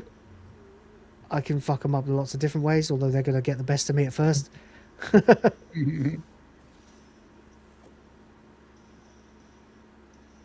Oh, there we are. Yeah, like that, basically. Make your way over. Then I fell in the bog and drowned. That was fun. Explored the house a little bit and then found a secret door with a fucking slidey picture puzzle that takes fucking ages. But I did eventually fix it. Oh, that was the strong box. That's right. Then there was a door outside that had another one of these kinds of puzzles on it. And that one took me for fucking ever to get right. I think that was about the time I stopped, actually, yeah. Right after I finally solved the goddamn puzzle. I hate those kinds of puzzles. They drive you crazy. Oh no, we've still got more. We've still got more. I don't know how long this clip is. It's fucking crazy. I was there for ages. But yeah, eventually you solve it. Though it does take a while, because I'm no good at those kinds of puzzles. There we go. And you go, and you'll get something. All I was here for was a fucking recipe, because there was a thing on my map. That was it. Right. It looks great, though. It looks beautiful, you know? Yeah. I was running around at night for quite a while. You know, just doing whatever. Don't really remember. Yeah. Oh, I imagine the coping coping and seething articles are going to continue because the things that they wanted to loud praise on, such as, high tard or, a marathon, they're already last week's news, and last week's news last week. Yeah, so like we're getting further and further away from their relevance. So yeah, I think that there will be a lot of coping and seething articles on this, trying to say. James says I'm doing spoilers, apparently. Not really. I'm talking about like just random running around doing stuff. Yeah. Muting Will because he is far ahead of where I am. You've been playing this game like consistently for like days and days and days. How the hell are you behind me? That doesn't make sense. I'm only about 20 hours into it. All right, fair enough. Spoilers, though, I haven't spoiled anything. I haven't said anything about the story at all. And I've only just done the very beginning of the story. Just basically By the got way, myself established. Did you notice this comment here from Mages Guild for $2? I did, yeah. $2. Where's the Triforce? Oh, nowhere. Feck off then. Well, that's an incredibly narrow-minded way of looking at it, but you can have it if you want, you know, fair enough.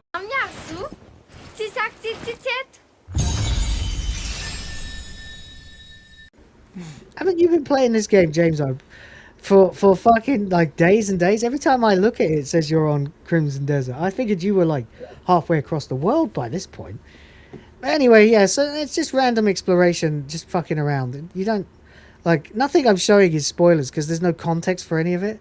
Then I got my arse handed to me by a bunch of really strong bandits, so don't go too far. Then I was fucking around with the camera for a while because I discovered that you could zoom right in on your face if you want to, which is interesting. Well, that's good This for is what I making do. videos about it. Yeah, right? It's great for thumbnail fodder, yeah. That's what I was thinking too. Just pissing around, because there seems to be some context to when you can zoom right in and when you can't. Sometimes you can even go in first person if you want to. But yeah, I was trying to figure out what camera angle I like the best. It's just random that it lets you do that. So, of course, I just pulled up my visor to, you know, hello. Just have a look around, you know. Yeah. Running around for ages. And there you go. Yeah. That's basically it. Shooting another pig. I just literally, when I'm not streaming the game directly, I'm just running around doing stuff like this. Just fucking around. That's it. Do you know? Yeah. Yeah. I mean, this looks like what people would want in the year 2026 from a game. Oh, there's that puzzle. Yeah. Like, I don't need everything to be Zelda. I'm glad someone else has tried to do Breath of the Wild, but make it a little different. Make it a mishmash of Breath of the Wild and various other things. So there's me just fucking around. Takes about 5 minutes probably. Yeah. Not there yet. Where are we? I guess at some point I must have finished the puzzle. Yeah, I'm a big proponent for games that you get your dollars worth out of in terms of. Is this what he means by spoilers? He just finished chapter 2. I haven't finished chapter 2 yet. Yeah. I mean, this is one puzzle. I mean, to be honest, I didn't need any reference materials for it or anything. I just used my gamer brain, same as anybody else would, to go, all right, make them all look at each other. That's the first thing I'll try. If that doesn't work, I'll come back later. And it did. So there we go. And I got the thing. The reason I'm saying all this is because there's a lot of shit that people just don't understand about this game, which is bizarre because it's no more complicated than any other game like it, you know? Mm-hmm. It's a little less user-friendly than Breath of the Wild, for sure. But, no, it could be worse. And I found these random goblin dickheads who wanted to attack me. And they I did that when I went to Tesco's. Oh yeah, beat up some goblins. Found some random goblin dickheads who wanted to attack me. Sure. Yeah. You call them chavs, colored right? hair. Mm-hmm. The combat is really satisfying too. It's really fun to play. Like, you get this sort of real sense of weight behind the character, which makes you feel powerful. See?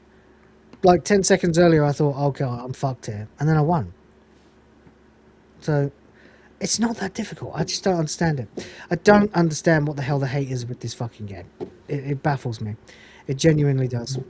But there you go. And as for where is the Triforce, you know, there's an alternative, I assume. But I think it's really fucking good. Like, really fucking good. I'm having a great time with this game. But there you go. As it stands right now, of course, hold on. It's doing fucking gangbusters. It's been consistently in six figures, people playing it. Nice. So there's your whoopsie. Sorry, didn't mean to do that. Trying to put us in the usual alignment that we have, whatever. So yeah, it was at 141,000 playing it. This is, of course, is massive downtime, so it's worth pointing that out. As it's now 182,000 now. There you go. That's gone up consistently. We got a slight peak over the weekend. It beat the original first day total of 239.45 with 248.530. So almost 250,000 people playing this game at the same time. Yeah. I do also see, if you scroll back up, that those mixed reviews, as of yesterday, were now trending to being, yeah, and it's even higher than it was yesterday. It's just under 75%. That's right. Yes, the reviews that were mixed on day one are now 3/4 positive. Yes. Yeah. Yeah, which is good. James OP says, half the time I'm paused in game yakking at you. I'm sorry. If it's any consolation, I barely get to play it myself either. That was like the first long period of time I played it to myself. And I just ran as far as I could from Hernand to see what else was out there. And got my ass kicked a few times, actually.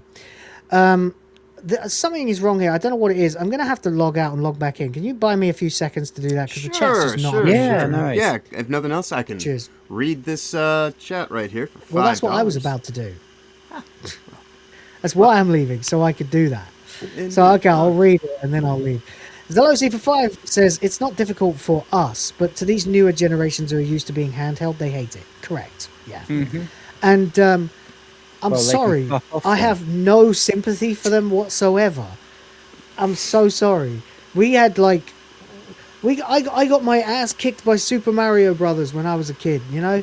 I got my ass kicked by fucking bosses in Zelda games and Alundra and fucking loads of games that were really, really difficult. Did anyone even try to play the fucking Daffy Duck game on the Super Nintendo? Oh, no. Fucking Daffy Duck, what was it? It was the Duck Dodgers. Yeah. The Marvin missions. It was a fucking brutal game. Brutal. Every bad guy took like 50 hits with the fucking standard gun, and the jumping was terrible. But I still played through that. I completed Earthworm Jim 2 with that bouncing puppies level. Yeah, so did I. Yeah, but that was on PlayStation 1 when I was about 12. So yeah. So on the Sega Mega Drive, I had it on. Oof. Well, that must have been more difficult. Yeah, no, I had it on the PlayStation 1, and it had CD audio on it, and it was really good. But yeah, it just get good. Like, I'm sorry, it's just. Do they want to go through their entire lives never being challenged? Oh wait, why am I even asking that fucking question? Oh, they were born challenged. That's right. Thank you for $5.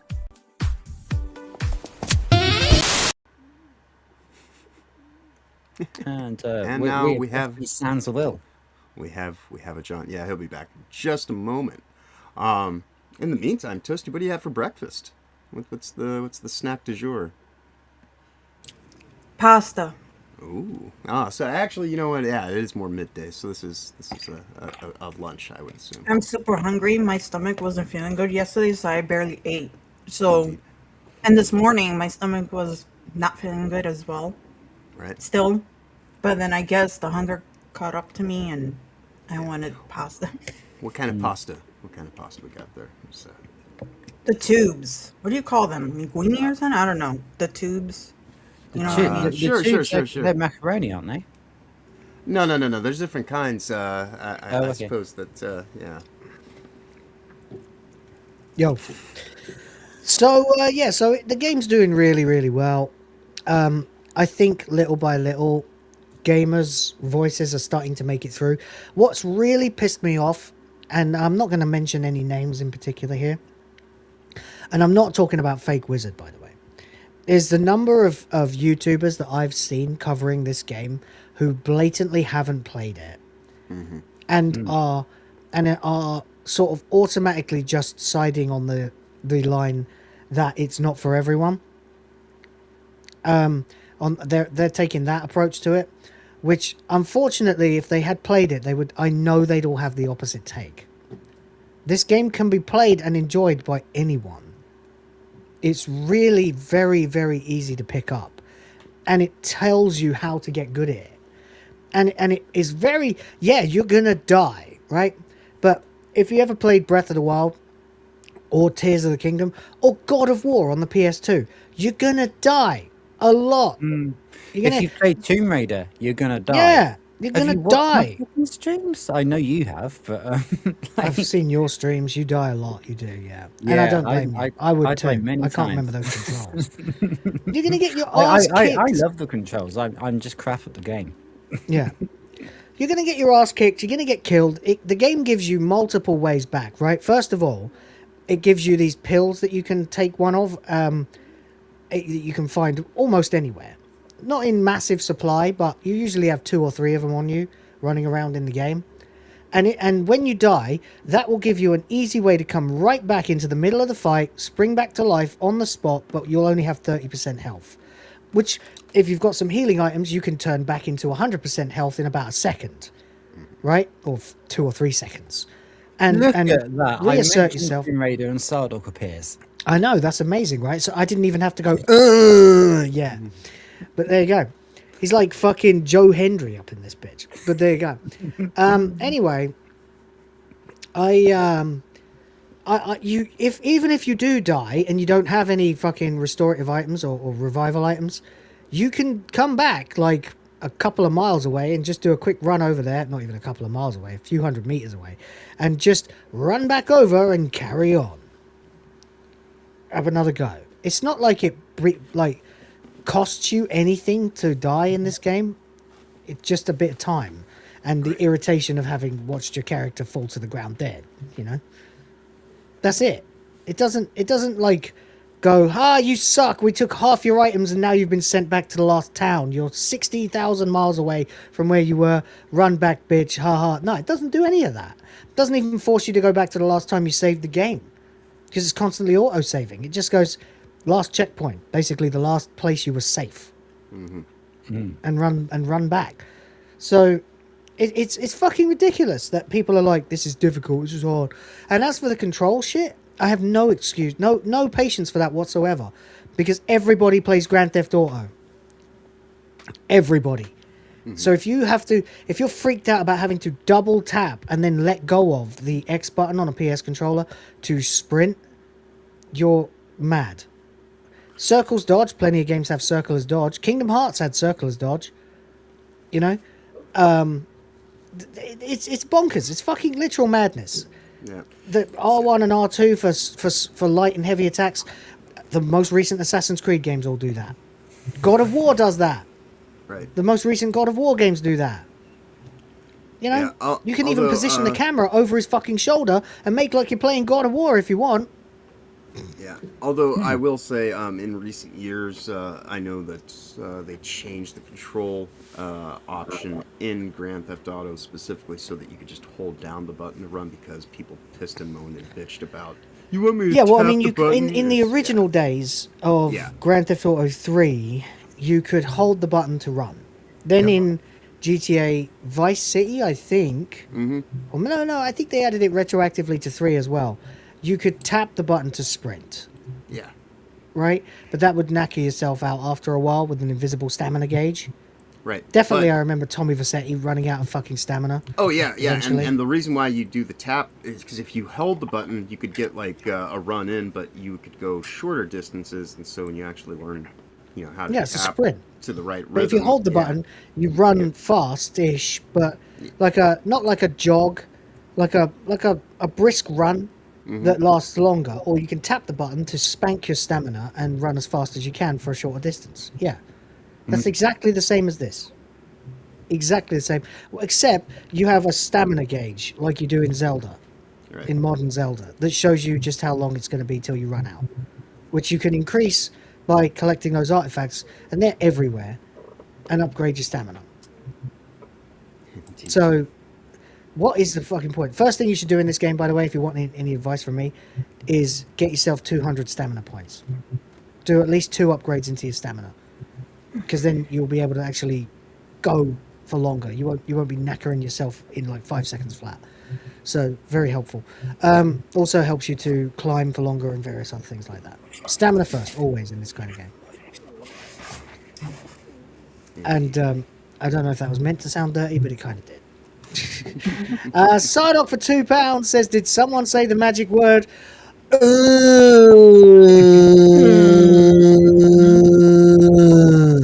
Yes, I did.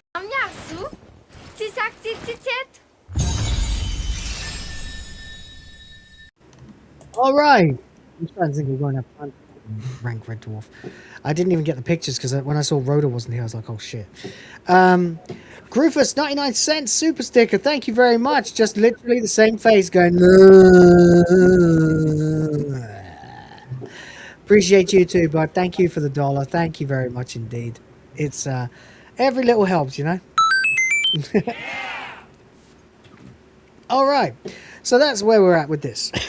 But there is this prevailing narrative that I'm fucking tired of, okay? Game Rant has this. Crimson Desert is the definition of not for everyone. Well, do you know what? That's good. Because if you try to make something for everybody, you end up making something that's for no one. Well, yes, that's true. That's definitely true. This is for people who like action-adventure RPGs. Mm-hmm. Right? With huge open worlds and the freedom to explore them in any way you like. Right. You don't actually have to... what am I trying to say? It's difficult. You don't have to be a master of these kinds of games. You don't have to like particularly Zelda or any of these other kinds of games. You just basically have to realize that this is a game that prioritizes gameplay over storyline. The storyline is there. It's pretty basic so far. I don't know where it's going. It could turn amazing. I don't know. But it's basic. Very much like, you know, your MMO kind of a story where it's like there's a clear goal, there's some sort of evil in the world, you need to do something about it. We'll tell you more later. Go. Yeah. Right? I tend to prefer games like this where the value proposition is you give me $70, I'll give you 6 I'll give you 700 gameplay. hours. Yeah. Yeah. As opposed to 7 hours. Right. Yeah. Hello, Resident Evil 9.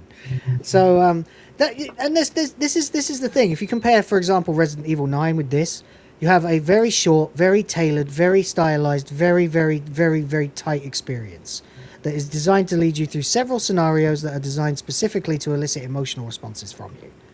Good. Great. Sounds awesome. Let's go. Last of Us was like that too. Perfect. Definitely got room for that on my shelf, right? Then there's, hey, this world is colossal and you will gradually get better at traveling through it and stronger just by roaming around playing it. We'll tell you every now and then if you're going in the right direction or not, but it's up to you, really. Okay, great. And how much do you want for this? The same amount of money. And how many hours is it going to take to complete? Complete? Oh, hundreds. Yeah. Oh. Right. Oh. I mean, I'm genuinely thinking I might not play anything else this year. Like, okay, I might just play this all year until I've seen everything. Fine by me. Sounds great. You know, I can't believe I'm that lucky. You know. So there we go. Works for me.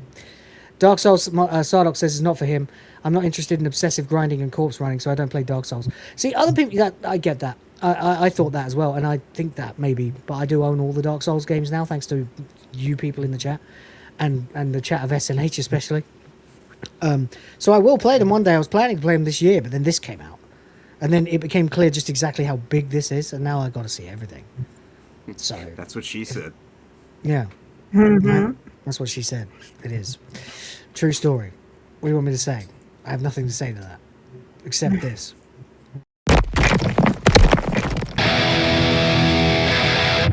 Step into my lair. So there we go. Crimson Desert finally arrived. The reviews have left a lot of people a little shocked. Leading up to the game's launch, there was a lot of intense hype surrounding Crimson. This is blatantly the games journos trying to get one back on the chuds, because games like Marathon, Concord, and Highguard were all hyped up the ass and all failed to meet expectations. Yeah. They're trying to spin that exact narrative in reverse against the gamers, but it's not With- working, is it? With a game that has 250,000 concurrent players. It's not working either because the reviews are going up and up and up and up. Right. Well, their going theory is that if people talk about things negatively online, it will tank a game.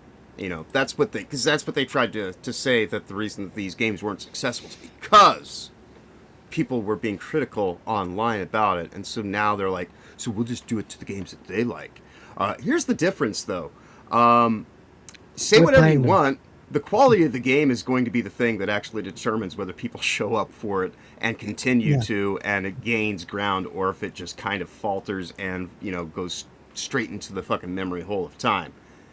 So, so you can continue this for months on end, and I don't think the numbers are going to do anything other than continue to go up and then kind of stay at a consistent level of people that are just generally interested in what they're, you know, involved in, because at that point in time, you know, that value proposition of, will kick in to most people and just be like, yeah, no, I got a nice, reliable game that I can just come back to, and even if I play other things, I can always just come back to this because this is just solid, you know? Yep. So they're trying to do that. It had a lot of strong launch. The launch has also been met with a tidal wave of reviews. You're days behind, guys. You're days behind. The divided Crimson Desert reviews caused Pearl Abyss's stock price to drop by 30%. Yeah. I wonder how that's doing now, actually. Let's have a look. Pearl Abyss stock price. I bet it's come back. Not quite, no. It's still hovering around where it was after the drop. But I wouldn't worry about it, because Pearl Abyss 5 hours ago confirmed that Crimson Desert has now sold 3 million copies since launch. Notice, sold 3 million copies. 3 million copies sold, not 3 million plays. Yeah, right. Not 3 million incidents of engagement. No, right, exactly. Right. Yeah, and they did confirm 2 million sold on day one. That's a lot. That is a lot. Yeah, that's several. And that game is already tied with Expedition 33 by this point, with now 183 consistent daily players basically as an average. I'd say that's a pretty average number. If you look at sort of the middle of these arcs, you're looking at about 180 to 200. Yesterday, not so much, but that's fine. It's Monday. It peaked at 205 million. Thousand. That would be hilarious. 248, 530 is the all-time peak, which was only 2 days ago. The game's doing well. It's doing really, really well. And again, you can take a horse to water, you know. Right. But a pencil must be lead. And you can also beat a pig. Yeah, you can. You can do that. So the point I'm trying to make here is the narrative is not working. It's getting shitloads of hate. Most of which is coming from IGN, of course. Now, of course, we all know you can't spell ignorance without IGN. But they finally finished their review so far article and have finalized it as a review.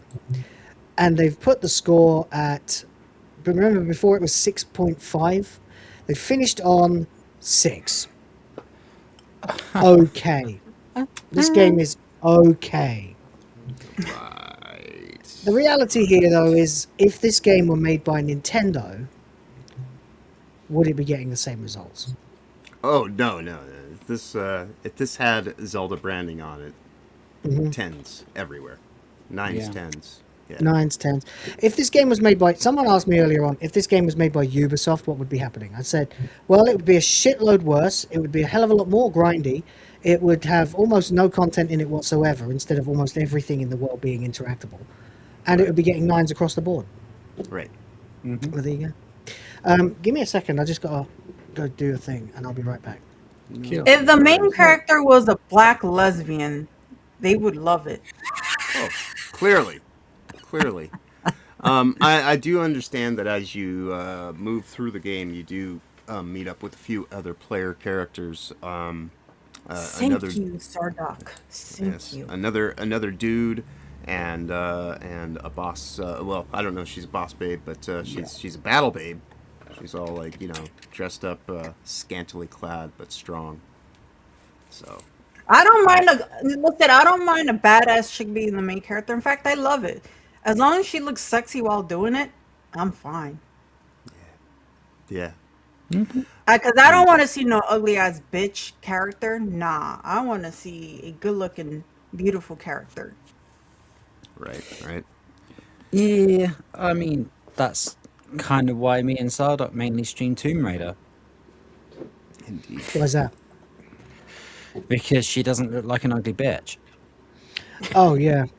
Well, that's the other thing, that people are pissed off because the main character is a man.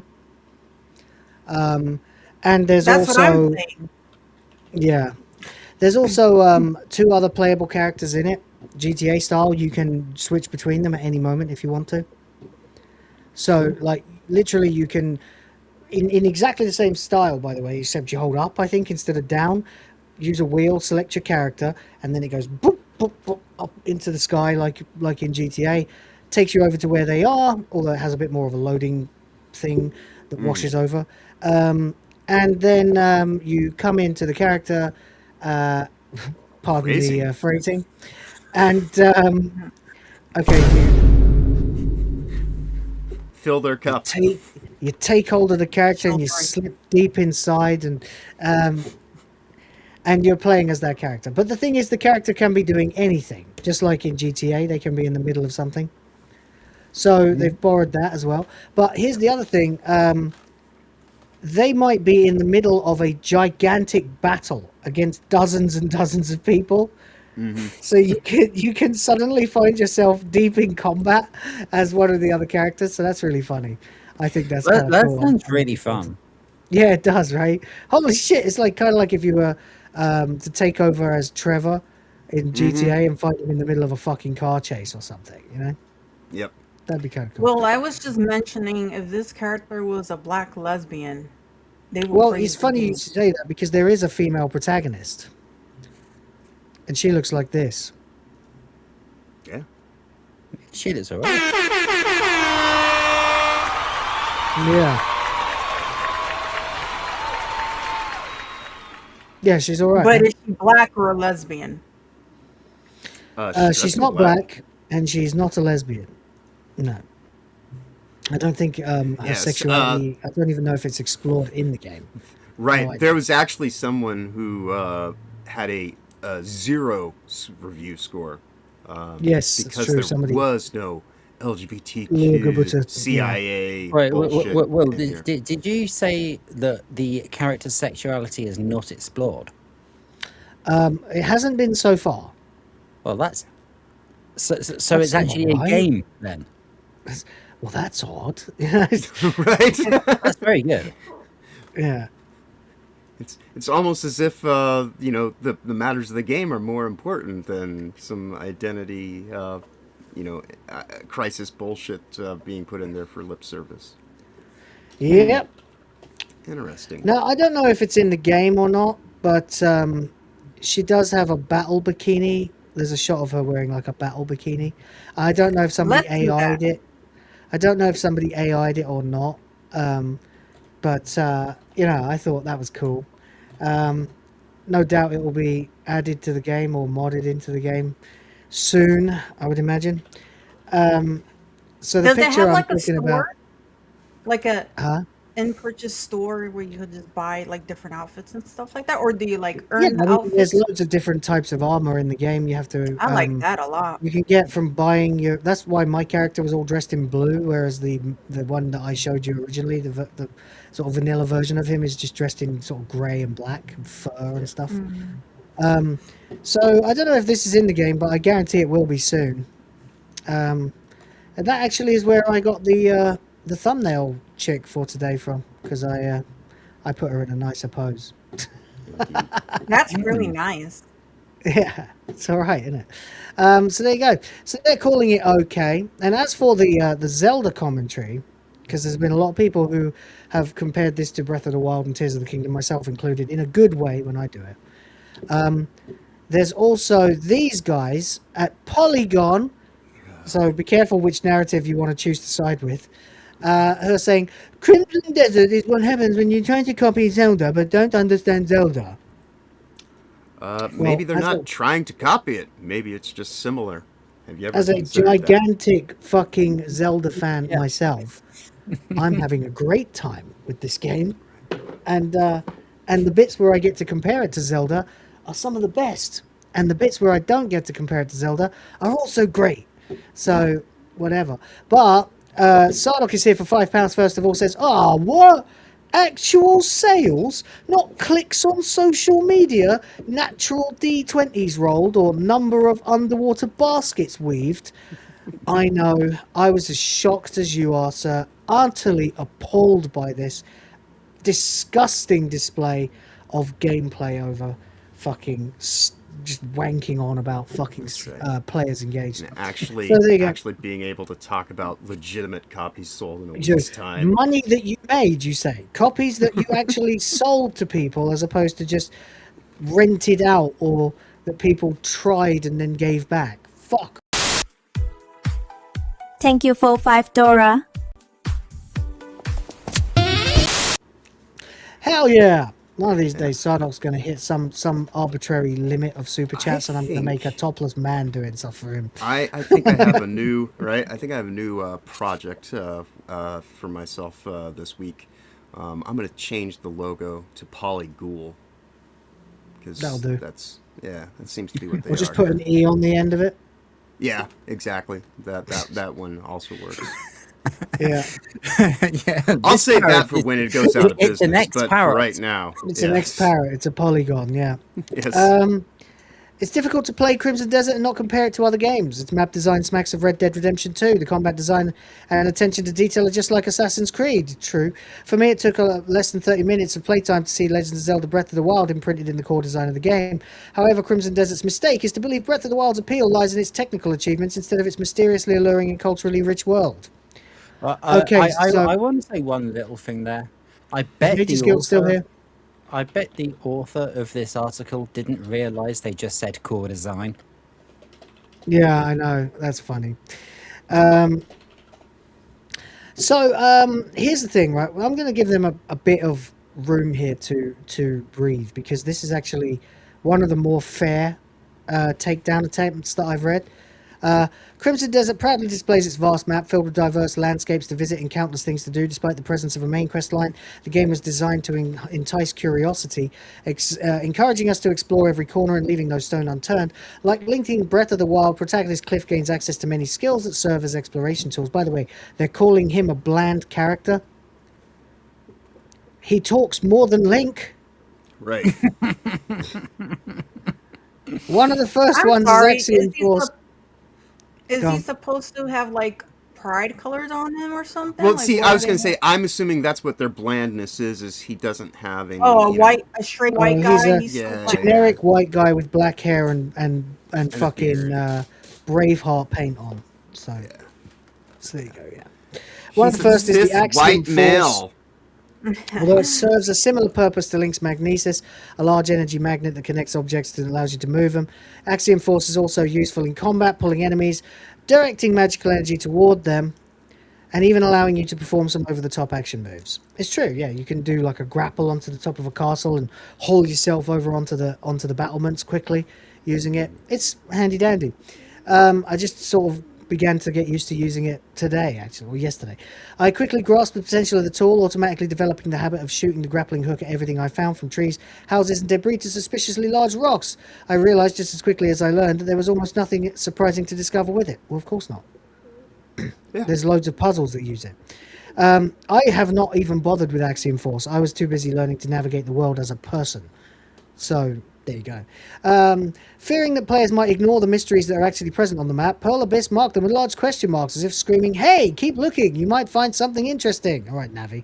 By chasing these, I eventually learned they're called Abyss Crescents, magical mechanisms scattered across the map that function as fast travel stations like Breath of the Wild shrines. Using them is crucial while traversing the game's enormous map, and the loading time is surprisingly fast, but unlike Zelda's shrines, which were brilliant puzzles unto themselves, Abyss Crescents feel mundane. After 15 shrines in Breath of the Wild, I had a general idea what to expect from each of them, but they never ceased to be mysterious and appealing. From the majestic architecture to the cryptic they all look exactly the same. What are you fucking talking about? Right. To the cryptic message you get from a Sheikah monk upon completion, Breath of the Wild shrines are eerie objects out of another time that offer a glimpse of a world we can only imagine. On the other hand, Crimson Desert's Abyss cresets are presented as decontextualized objects. Why do they exist? Who put them here? Are they ancient artifacts from a lost civilization? Nothing in the environment or design suggests anything about their origin, nor do they invoke any grander sentiment. While Zelda shrines are steeped in the history of the game's world, Abyss cresets are displayed as generic plastic totems devoid of culture and history. Right. That's a fair criticism. Okay? That is actually a fair criticism. If you actually know fucking nothing about Zelda yourself as well. Okay? Right. So, this person is claiming that they don't understand Zelda. I also just want to have a quick look and see who Paolo Kawanishi is. Yes. He's just young enough to still look like he's in his 20s, so most likely did not grow up playing classic Zelda games and thinks Breath of the Wild is literally what fucking Zelda is. Is that a fair suggestion to make? I think so. So, yeah, you were a kid when Breath of the Wild came out then, basically. You were a teenager. Yeah. Okay. So you've never probably played Link to the Past, the original Zelda, Zelda 2, Link's Awakening, Ocarina of Time, Majora's Mask, Wind Waker, Twilight Princess, or Skyward Sword. I would imagine this kid would spurg the fuck out playing Majora's Mask. Right. Because you want to talk about Majora's Mask is probably the closest that this game is to any Zelda, by the way, except for the general mechanics of climbing and stuff, which is very Zelda, and of course the Axiom Force. But here's the thing, right? Do you want to straight plagiarize The Legend of Zelda? Right, because if that's what I mean by when they're like, oh, it's just a pale version of Zelda. It's like, no, so it's got I'm supposed similar to, things to it. Am I supposed to discover 120 shrines around this world, go in and do puzzles that use mechanics like, oh, the fucking Joy-Con that you have to rotate to make a ball roll down the fucking thing into the right hole? No, of course I don't fucking want that. That is The Legend of Zelda. Why would you want to do exactly The Legend of Zelda?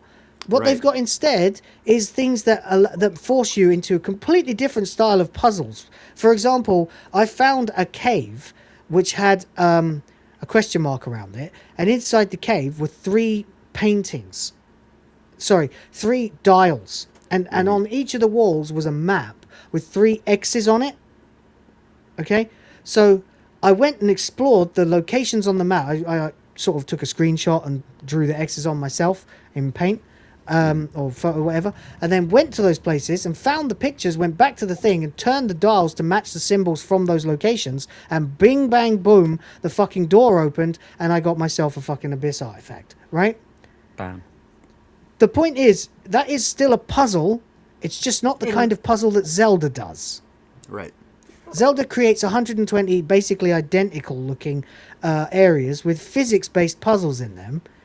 That's modern Zelda. The old Zeldas didn't do that. This one is more like a Lundra, where it gives you sort of an idea of what the puzzle is asking you to do, and then leaves you to figure it out at your own damn pace. So, what we can infer from this is that for them, not understanding what Zelda is doing your own thing. Is what this guy's doing. Yeah. You know, and so the only way to understand Zelda is to make a Zelda clone, which if that were the case, then people would rightly, being saying, well, this is just somebody who's just doing an also-ran, doing a skin job on something that you could just do elsewhere. But that's what a lot of games are for a lot of people these days is I want the exact same gameplay. I want everything, just, give it the skin job that I'm most relatable to or comfortable with. But I want the exact same play experience in everything that I fucking do. Weak. Exactly. I don't know if you caught Mr. Stardock's comment, but he says, "Oh, this guy has his Blue Sky linked on the author's page." Of course, yeah. I mean, we don't even need that. It's Polygon. So yeah, it's Polygon. It's basically like Kotaku for poor people. It's Timu Taku. But there you go. I'd much rather listen to a Polymorph's take on this. Exactly. Alphabetti spaghetti. Had to be done. The puzzles are different. They very often they force you to search around areas, or like I was fucking around with rotating statues and things like that earlier on. The Adventures of Alundra, save states, or GTFO, believe it. Yeah, don't play that game without save states. Unless you're 12 and you have like infinite spare time, then you can play it the way I initially played it. Then if you're a dad and you don't have infinite spare time but you still want to experience Alundra, save states are the only way you will actually be able to logistically do it. So there we go. But yeah, then you talk about the world. Basically, the argument here is that none of it makes any sense. Now, I don't see anything here telling us exactly how many hours this guy has played the game. He seems to be bitching exclusively about the first few hours of Crimson Desert, right? I would like to imagine that they will eventually tell us a little bit about the mythology and the reason that this abyss and all these artifacts and things exist in this world. I'd like to imagine that there'll be a lore dump at some point about what this shit all means and why we've been chosen to interact with it out of everyone in the world and what the hell's going on like that. But if that doesn't happen, I won't necessarily be despondent. I'll be a little disappointed. I'd like to know. But here's the other thing. Zelda shrines are steeped in the history of the game's world. Okay, so Breath of the Wild establishes very, very quickly that in this particular era of Hyrule, there is another era that we've never played where they discovered all this high-tech shit, right? Sometime between the end of, I guess, Zelda 1 and Zelda 2, which otherwise are like the latest in the timeline, and Zelda 3, and Zelda 4, Link's Awakening. Those are like the latest in the timeline. Everything else is a prequel to those. At some point after those, we get flung hundreds, maybe thousands of years into the future for Breath of the Wild. And there's an entire era of high technology in Hyrule that happens in between, that results in them all getting felted when their tech gets overpowered, turned against them, and the destruction of Hyrule at the hands of Calamity Ganon, right? We know this from the intro of the game, basically, or the cutscenes that we have to uncover by playing the game. We don't actually have a clue what's going on at the start of the game, just like this game. But the point is, all of that needs you to understand that this is Hyrule. It's ancient. It has eras. And if you know anything about the series, which most people do if they're going to play a Zelda game, they're going to know that there's centuries of millennia of fucking other generations of Links, Ganons, or the Ganon, it's the same every time. Links and Zeldas fighting against the same Ganon. So yeah, you can drop us into any era, tell us basically anything about the history of the game's world, and it will line up with Hyrule. So yeah, you've got pre-built fucking lore and architecture that you can use to sell your idea in Breath of the Wild. In this, it's a completely new world with completely new characters and completely new lore. We don't know what the fuck might be in it. We haven't got a goddamn clue. Why are you so quick to judge, you bellend? Right. It really frustrates me. So when this article comes out and says you don't know anything about Zelda, I think to myself, it seems more like you don't know anything about Zelda, buddy, because there's a hell of a lot of different styles of Zelda. And it also seems that you're fixated on a game that this is not. So maybe, rather than trying to review it on what it isn't, maybe tell us about what it is. Yeah. and the dude didn't play the game. Right. And you picked, you're very unlucky that I discovered this article, because I am a fucking career Zelda gamer since 1989. And, 1991 with Zelda. And I've been playing them since I was that young, and I've played them all, and I've beaten the majority of them. And I know what I'm fucking talking about, whereas you sound like you just barely comprehend what the Zelda series even is. So, suck it. So there you go. None of this is working, of course. None of this. Because, as we just established, the game is doing very, very, very, very well. Currently it has 185,000 people playing it. Nice. And that review has gone up by another few percent, by another 0.1%. So now we're at 75.18. So there we go. More and more new people are coming in, playing this and reviewing. And it's just you can try to do what we do when we say this game is trash, it doesn't deserve $70. You can try, Games Press, but at the end of the day, you're pissing in the fucking wind. You're trying to kick waves. It's not going to work, buddy. It's just you just the narrative will be the narrative, and the narrative here is the truth. And the truth is the cream rises to the top, and every other fucking cliche in the world. And that cream is well on the rise now. So suck on that. Anyway, I thought it'd be interesting to see how another game is faring, just in case you think that this is a fluke or something, in case you're a complete noob, you've never seen this channel before, you don't know what SteamDB is. Well, let's have a look at WWE 2K26, a game that came out one day after Crimson Desert. Have you guys looked mere at $500 to actually purchase and complete? Exactly. Now, did anyone get a look at that page properly just then? How many people are... No. How many people are playing WWE 2K26 right now? It'll be lucky if it's half the current amount. Half of this?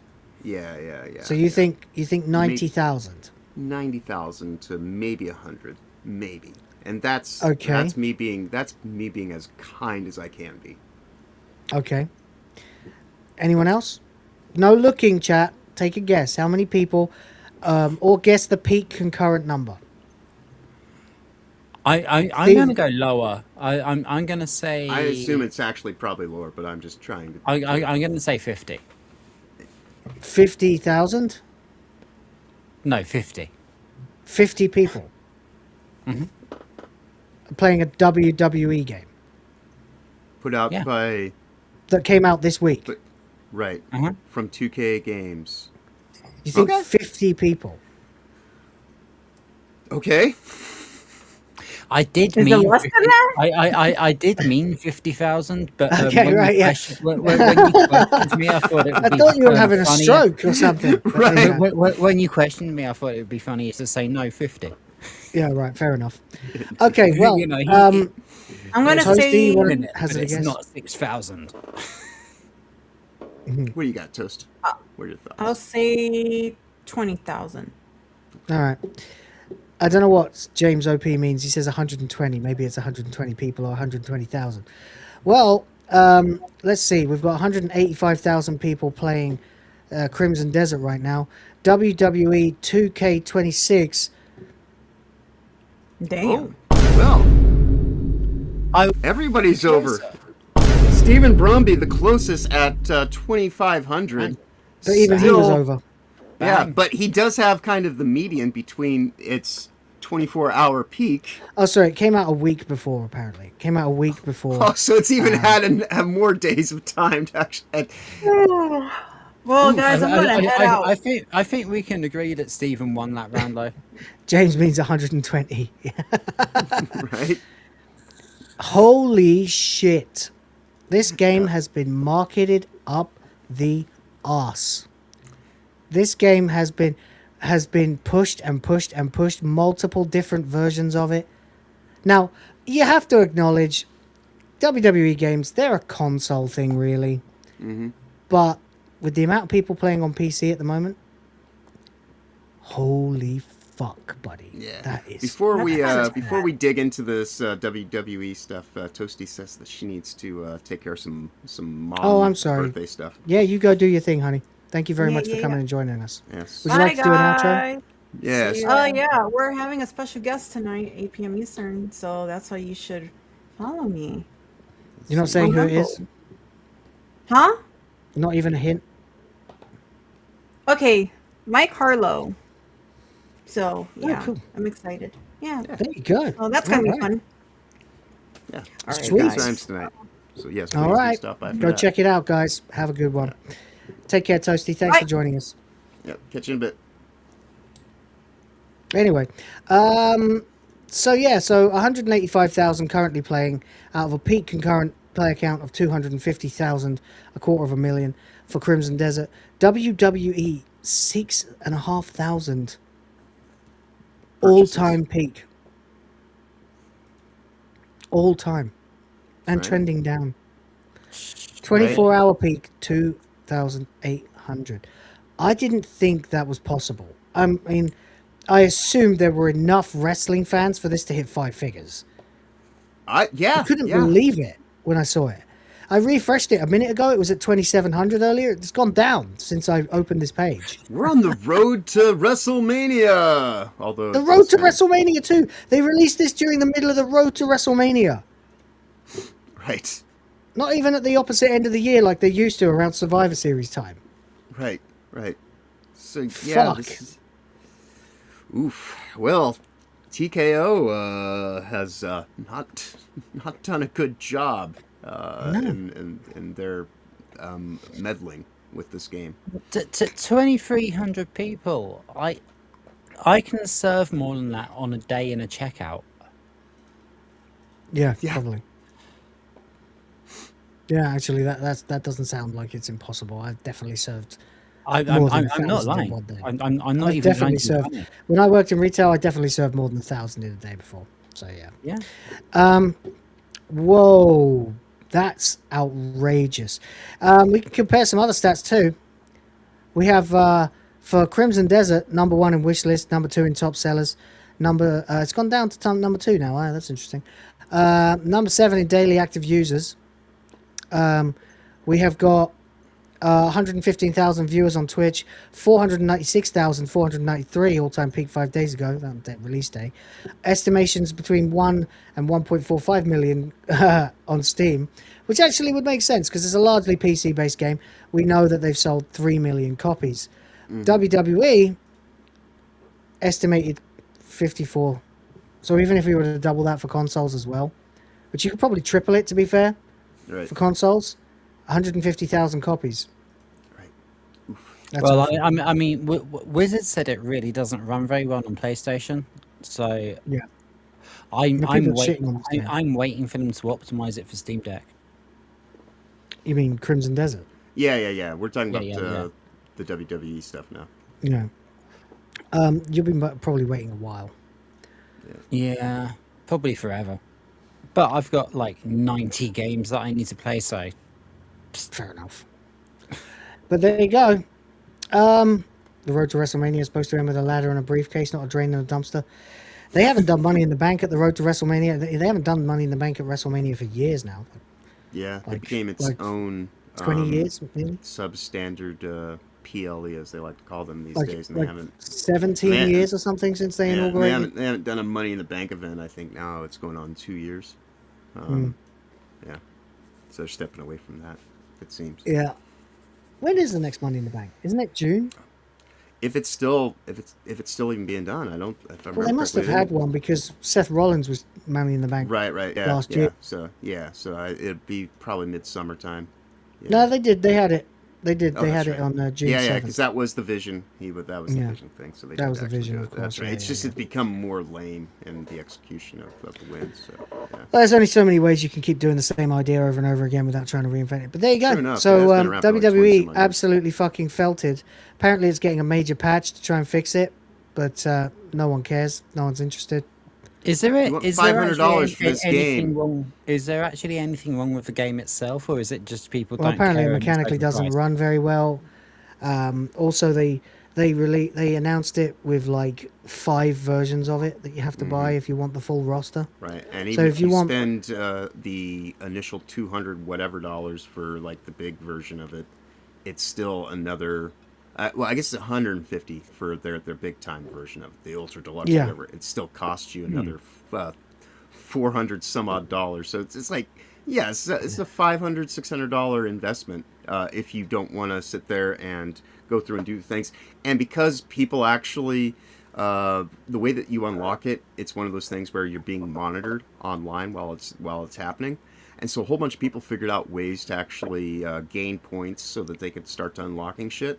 And the first thing they did was not fixing this mechanical shit. The first thing they did was nerf people ability to actually unlock shit. So this is the tedium of gaming put first and forefront at the center of, we don't want you earning things, we want you buying things or playing at. And so this is the kind of thing that actually limits interest. Because why do I want to go and play a game that's only going to let me grow at its rate of progression? Well, it's very similar to how they treat the actual product these days. Right. I mean, since they became corporatized with TKO, yeah, like everything is designed by committee. Everything's become more bland than ever. People are actually missing Vince booking now. Right, which is that's kind of, and that's Crazy. the sad thing is it's like at least with Vince, he's enough of a wild card that It's so bad that you might get brilliance, you might get complete cringe. Right. Now you just get the same generic crap. Even the entrance themes of the wrestlers now are not memorable. I don't even know what the hell anyone's theme is. Yeah. Except for the people I already knew. So there you go. Yep. They've even got people going back. Finn Balor went back to his old entrance theme. And rightly so, because that was actually memorable. And interactive. But there you go. Anyway, that's enough about wrestling. I don't care about that really. For today anyway. Yeah. Last thing, Jason Schreier. I've only played a few hours of the much-hyped Crimson Desert, so wait on my opinion accordingly. But those few hours were so boring and soulless that I absolutely did not want to play anymore. Feels like a game designed for people who just want to consume content. Jason, you are a writer for people who just want to consume content. Right. You fucking hack. You hack fraud. Joke of a fucking writer. But there you go. Anyway, we'll move on from him. Let's talk about Moana then. Let's talk about The Rock. Finally, The Rock has come back to obscurity.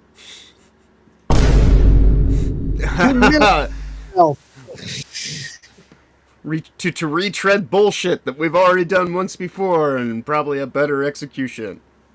Yeah. Oof. Oh dear, oh dear, oh dear. It's not good. Proud Samoan businessman Dwayne Johnson. Wanker!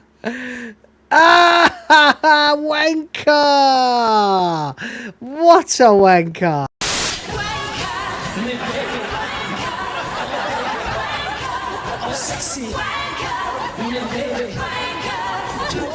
Hit the limit. What, do you hate boobs or something?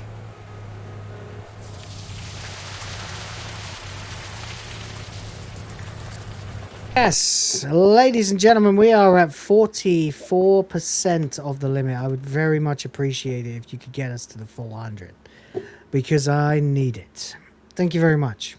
And are we not entertaining? So there we go. Anyway, so The Rock, yes, how he's back. How Dwayne Johnson became live-action Maui for Moana, from 40 pounds of prosthetics to honoring his heritage. Interesting. Interesting. Now, they shot this in 2024. Mm-hmm. So, allegedly, this is before The Rock began his colossal weight loss. Yeah.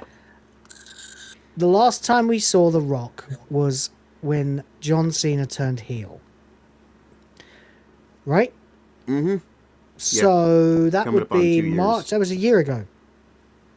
No, it was a year ago. Yeah, March 25. Yeah, it was. Yeah.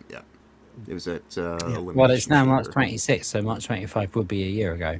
Indeed. Now, I was thinking, from looking at his chicken neck here, that he's wearing some kind of suit to try and replicate his body. But actually, I don't think he is, actually. But because when they shot it, he would have still been big, bulky, you know. I'm pretty sure that's still a silicone suit. Let me see if I can find it. Oh, it is. Yeah, it is. Yeah, because of the tattoos and shit. Yeah, it is, definitely. 100%. I mean, but it's not as thick and big as it would be if he were to do it now. But no. But he is padded. Like that's for sure. Actual, yeah. Anyway, the 40 pounds of prosthetics that he wore on set for the role. It was grueling because of the bodysuit and how hot it was. Hair is very important to Maui. Shapeshifter. Demigod of the wind and sea, apparently. I don't know. I didn't see Moana.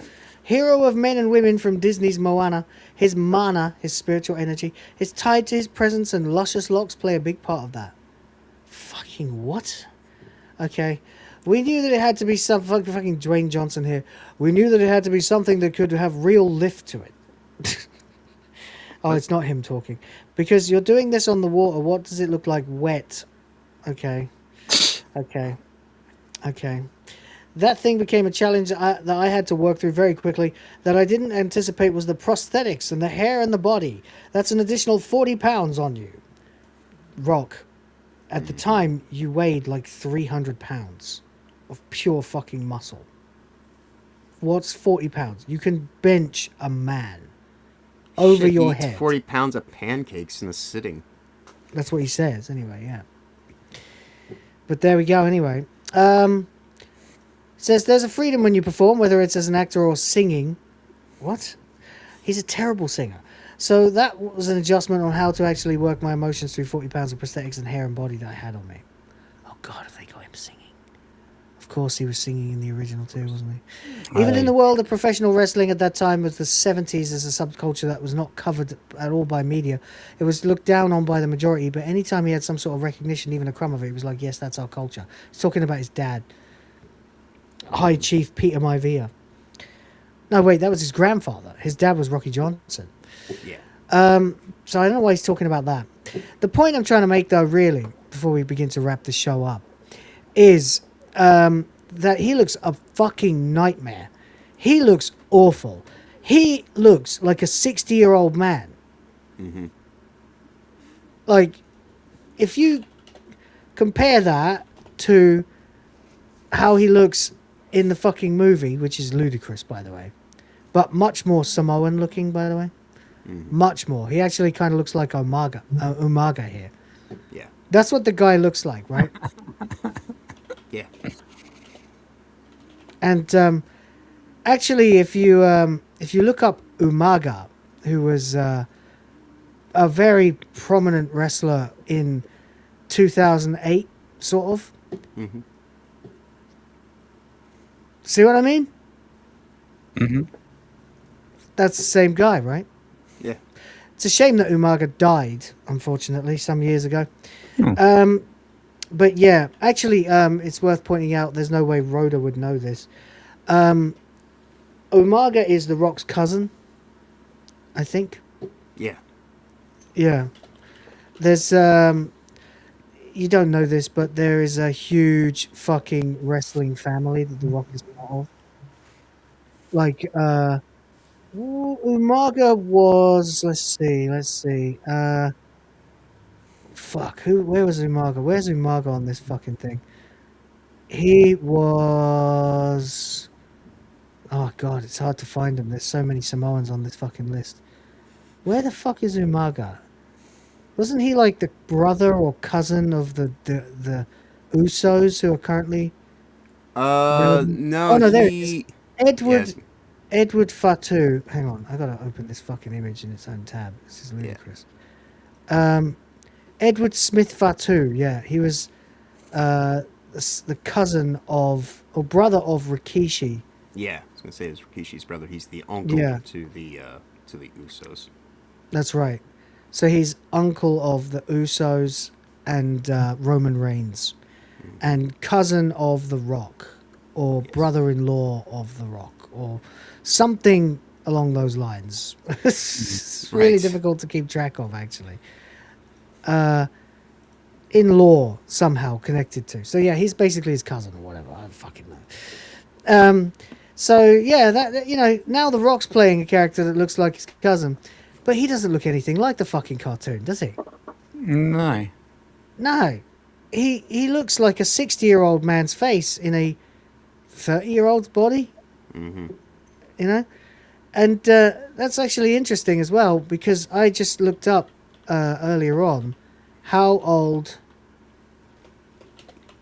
is The Rock, and he is 53. So, that's not great, is it? That's definitely not great.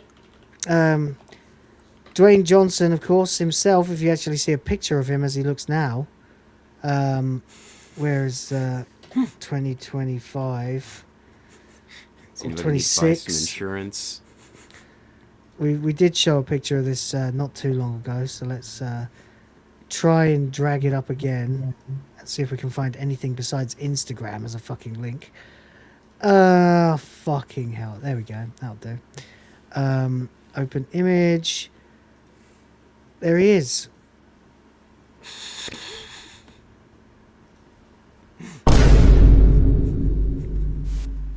And, you know, you got to imagine that that is not a healthy look. Not a healthy look. No. What's he called now? The Pebble? That is No, what did we say? The Rubble.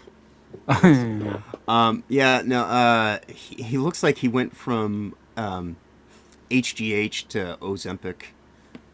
Yeah, I think he did. I mean, for sure he was on HGH. Yeah. There's no way around that. I mean, his hands are gigantic, and that's part of it. But, I mean, you got to imagine that if he takes off that shirt, like, he probably had to have surgery to remove the boobs. Right.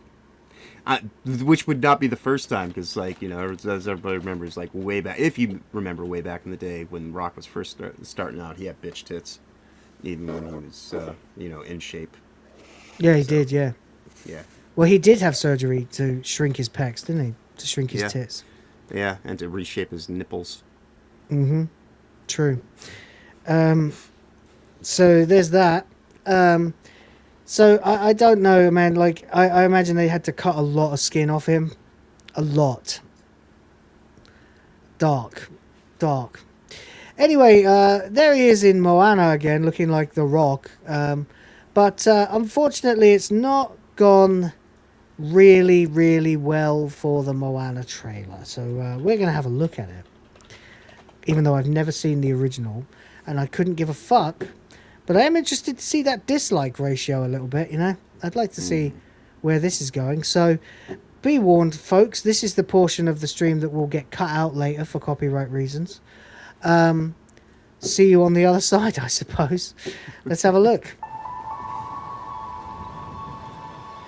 I know a girl from an island. I'm already in now. What is this? What is this? Right. She stands apart. Was there? Is this from the original? I don't know. Does anyone see I Moana? couldn't tell you. I was well out of Disney's clutches by this point in time.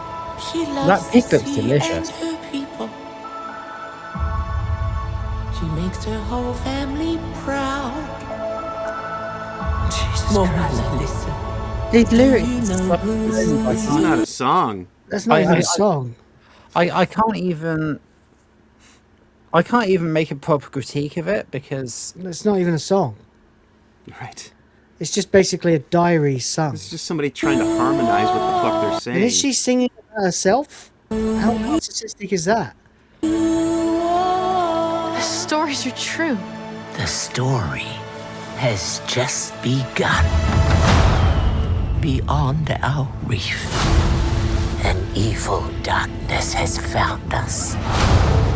Moana, the ocean chose you. Why does she sound British? Find Maui. Restore the heart. The only good thing I can say so far is the save animation on the fish looks pretty cool. us all. Oh no. Finally. What's your name? My name is... It doesn't matter what your name is. Yeah.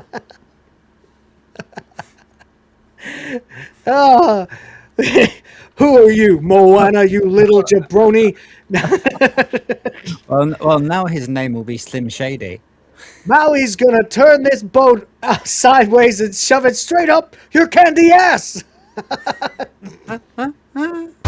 Maui, demigod of the wind and sea. Hero of men. Huh? So it goes like this. Maui. So it goes like so you go from speaking all that grandiose and then say so it goes like this and then try to switch back fuck off. Just fuck Maui, off. Shapeshifter, demigod of the wind and sea, hero. Old. Oh God! Oh God! Are the tattoos animated? Jesus! Yes. Ah, women. Women too. Men and women. Thank you. Welcome.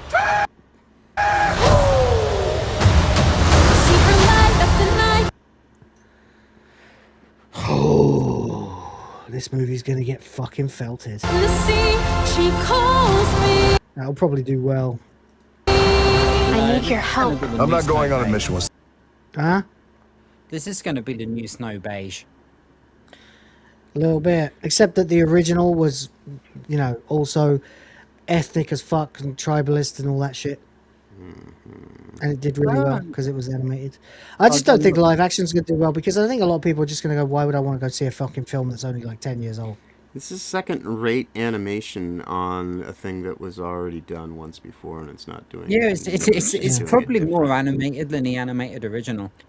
They just genuinely, yeah, probably. They just genuinely seem to have no idea what they're doing. I don't think this was even shot at sea. It was probably shot in the volume.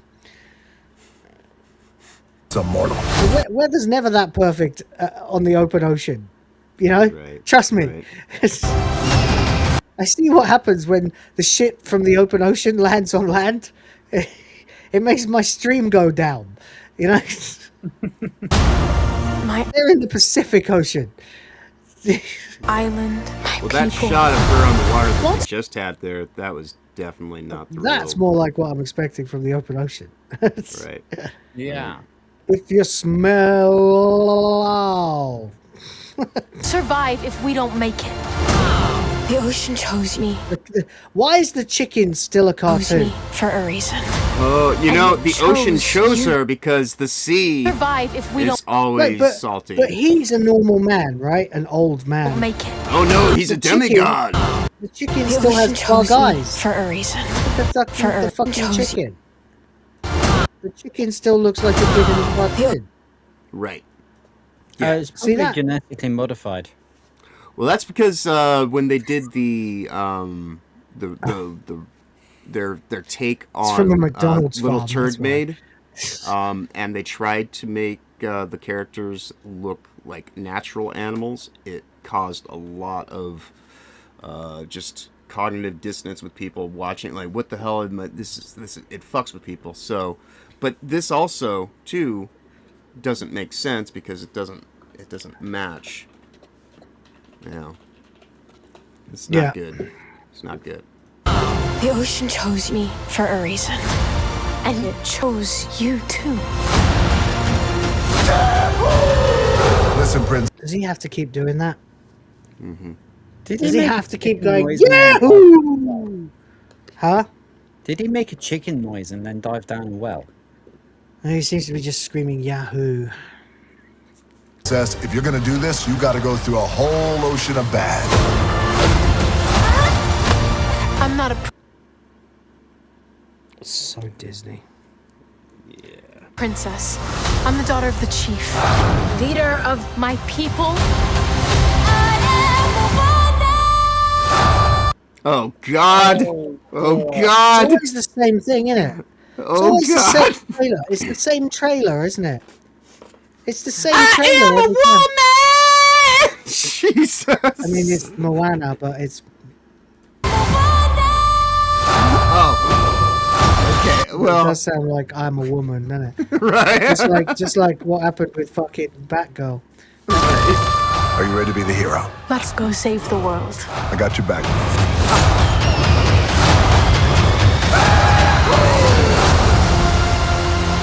Gash. What? Is there something in my teeth? At least there's plenty of sea there for them to get in. True story. Now, to the bottom of the sea. That's right. Now then, the question is, no peeking. What is the dislike ratio? 3-to-1 minimum. No, not quite. It's okay. Slightly less than that. Okay. So two. Just give me a number. 3 million views. 3.2 million views. Let me just refresh. Let me refresh because that's been open for hours. Yeah. Okay. Still the same. 3.2 million views. 35,000 upvotes. How many downvotes? Over 100,000. No. Go... Lower than that. It's only been a day. 76,320. That's ridiculous. How did you guess that? It's 76,000. Well, there you go. There you go. We have a winner. Well, hello. These are some of the other videos that I like to watch. Yeah. Yeah. There we go. So the ratio is a little bit more than 2 to 1, as it stands right now. I don't see the Sora IR. AI watermark anywhere. The guy who plays her father looks more like Maui. There will come a point where the animated movie and the live action remake will release at the same time. In theaters July 10th. Thanks for the warning. What else can I say except why did we need this? What's the replies on that? Money. Money, right? I'm going to say money. Yeah, mostly money, not passion or creativity. Thank you for saying it. Right, people ask why they're making this. It's because most of them want to make a ton of money. Disney is only giving the audience what they've demonstrated that they want. If you want fewer sequels and remakes, go see and support original movies and skip this kind of stuff. Fair play. Laughing. All right. Let's close this mini thread here, because otherwise we're just. How do you fucking do it? Just I don't want to reply. And it goes away. Oh. No, it looks like we're stuck here for a while. Let's go down again. Because kids will likely enjoy it, so money. No, the kids will enjoy it more than adults. You missed the layup for a "you're welcome" joke. Yeah. I have to admit, I do admire the bravery of Walt Disney Studios of keep leaving the comments section open. The wig they put on The Rock is killing me. Dear Disney, there is no shortage of cultures and folk stories you've never touched. Nobody wants these remakes. Take the hint. Live action remake where 90% of it is animated. Nice, Disney. I like how they started adding real people to their CGI cartoons. Got 'em. This looks like the parody AI trailers you find in the depths of YouTube. Yeah. Right. Live action Snow White is one of the most hated Disney movies of all time. Disney, I'll pretend I didn't see that. The Rock with curly hair is sending me. Mind you guys, the original movie wasn't even 10 years old when the live action was first announced. Disney April 1st isn't until next week. What are you doing? Came for the comments, left for the trailer. A live action remake with 90% CGI and 10% realism. Maui will return as Rock in Avengers Doomsday.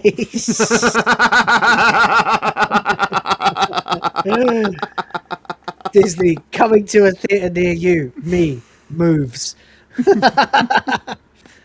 Why does the Rock look like he bought his outfit from Spirit Halloween? It's a bit of an issue when the comment section is more entertaining than the entertainment company. Well, this is what happens with Disney every time. It happened with Star Trek as well recently. Yeah. Why does The Rock look like he bought his outfit from Spirit Halloween? This movie didn't release. It escaped. This is diversity. We have a good Moana movie and now a bad one. Thank you, Disney. Is this the type of trailer that SNL would make? That's even a double indictment. Huh. AI slop. Wait a minute. What can I say except no thank you? Thought it was AI as well. Disney slop. Yeah. Disney is the only entity who single-handedly tried to undo every good they have ever done. True. Can't wait to see Disney animate their live action. You know how much I hate SNL. Yeah, I do too. I used to like it a lot. Well, no. I like the really old ones. I like the copyright brief claim. period in the 2000s were pretty good too. They copyright claimed my stream. They copyright claim everything. When we were Never play reacting to a news article about them. I think it was the 100th or the 50th episode of I think it was the 50th episode of Hyperdrive Time. They had the SNL anniversary. It was their 50th anniversary or something like that, and the entire stream got claimed. Yeah. Well, you know it too then. Because I watched and reacted to it. But I wasn't even watching or reacting to it. I was watching and reacting to a news article from Sky News Australia about them. Oh yeah, that will happen too. Yeah. And they claimed it. Terrible. Right. They're the worst. They're as bad as the BBC or Disney. Sky Australia didn't give a flying fuck. It was actually Of course, Sky SNL. Australia doesn't give a fuck. Why would they? Yeah. Well, it was their show that I was reacting to. Yeah, but they don't care about stuff like that. They pump No, out they- shows no, every they- day. They don't give a flying. They even like interact with you on X and shit. Yeah, they're cool. Sky News Australia, really cool. I can't wait to see that Disney animate their live-action Disney movies one day. This makes me want to sit on my TV and look at my couch. That's from the Snow White song, of course. That's the classic from the Snow White I love comment that. section. Yeah, this movie makes me want to sit on my TV and look at my couch. That's the fucking bit from the song. By the way, guys, help us hit the limit. What's going on? Everyone hates us today. What? What the fuck? Hit the limit. What, do you hate boobs or something?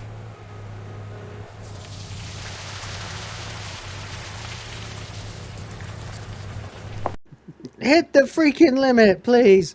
The comment section is the best book I've read this week. Yeah. In theaters, July 10th. Is that a threat? It feels like nostalgia for yesterday afternoon. The hierarchy of power in the Moana universe is about to change. I guess that's a wrestling joke, is it? No, it's a reference to Black Adam. Right. When The Rock decided he was going to like buy into WB and try and take over the studio before they hired James Gunn, and he put out Black Adam, and Black Adam was supposed to become the centerpiece of the new DCU between James Gunn and Zack Snyder, and he kept saying the hierarchy of power in the DC universe is about to change. Not the Black Adder. Black Adam. Black Adam. Oh right, okay. Sorry, my hearing shit. Indeed. That movie wasn't even that bad, you know. It was all right. It was perfectly watchable. But fucking hell, trash. They should have released this on April 1st instead of July 10th because this movie is a joke. That wig ain't fooling anybody. Disney, you're welcome. Me, I didn't say thanks. What did they do to Shafrilas? I guess that's the chicken. How many live-action remakes are you going to make? Disney, yes. Very cool. They added a cameo appearance of Shafrilas Productions in this movie. I don't fucking know. If I saw this movie on a plane, I would still walk out. The song, yeah. It's not real live-action. Shafrilas Productions can't hurt you. The noble but not required Moana movie. What? Me? Fuck off. That's someone. No, thank you. You're welcome. Well, classic SNL skit. Wait a minute. Coming to a theater near you, runs away. Movie barely a decade old, getting a remake. Yep. How many times do you have to teach you this lesson, old mouse? Pretty good. Dan can't believe Sheffield is getting Hollywood roles now. He's come so far. So that's Disney's new deal with OpenAI. God damn. It's everyone, isn't it? Mm-hmm. I'm Not a Princess sums up the modern day Disney nicely, and they still wonder why no one is watching their slop reboot movies. I don't know. I haven't seen the original, so I don't know. Disney, we got to wait 20 years for a live action. That's the rule. The Rock, I can't wait that much. Fair enough. Disappointment in the game of life. Oh my god, that's a Robot Chicken reference. Disappointment in the game of life. ChatGPT, make a live action trailer for Moana. What was that one, Will? ChatGPT, make a live action trailer for Moana.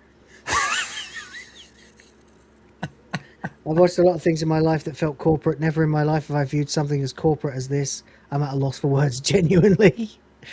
Every one of these has like 100 or a few hundred likes on it, except this one. Maui in animation, giant hawk. Maui in live action, normal sized hawk. True. Yeah, it's a lot of the same recycled stuff. Fair enough. All I see is everyone talking about Dwayne's wig here in the comments section, but not a single person realized he's also wearing a bodysuit because ain't no way the Pebble is built like that. Yeah, that's what I thought. That's what I said. But the problem is that he... well, they've been calling him Pebble for quite some time. Oh, John's been calling him Pebble for a year now, yeah. But there you go. Moana. I probably got it completely fucking felted The Rock is done. His Hollywood career is over. He's a joke. He's a joke. Yeah. The assumption So is that is all he's, the weight that he's lost called the sand? Huh? possibly. Oh, the sand, right? Yeah. Although he might be in the middle of another HGH cycle, possibly to be returning for this road to WrestleMania. Yeah. I'm really happy that I don't know what that means, and I don't want you to tell me. Human growth hormone. Yeah. Thanks, Will. John Cena blatantly abused it too. They all did. Exactly They all did it why- because they couldn't use steroids, so they started using HGH. Gosh. But there you go. It's obvious, like Batista as well. Batista's got tits now. It's always the same. If you look at Dave Bautista. He too is much like the Pebble here. At this Oh, point yeah, in yeah, time. yeah. With his string of pearls and all that. Oh god, that photo. Yeah. Oh god. That's my old history teacher.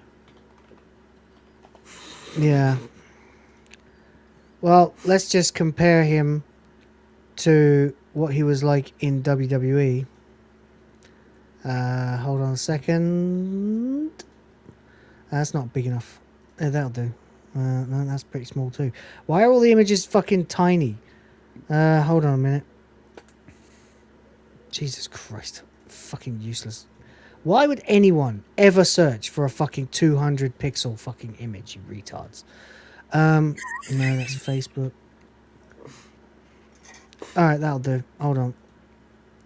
So that's Batista now.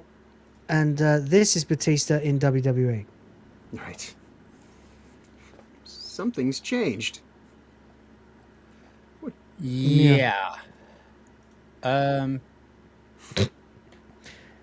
You know what I mean? You. Are we roasting me at the moment? Smeagol. Are you trying Gollum. to tell me that is the same man? Yes. Technically, he's got the same genetics. and he was We're born, not playing yeah. How Gullible is Rhoda. No, we're not. That is the same man. Fuck it out. Life comes at you fast, as they say.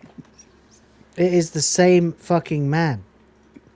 There's a middle ground picture somewhere we can probably find. There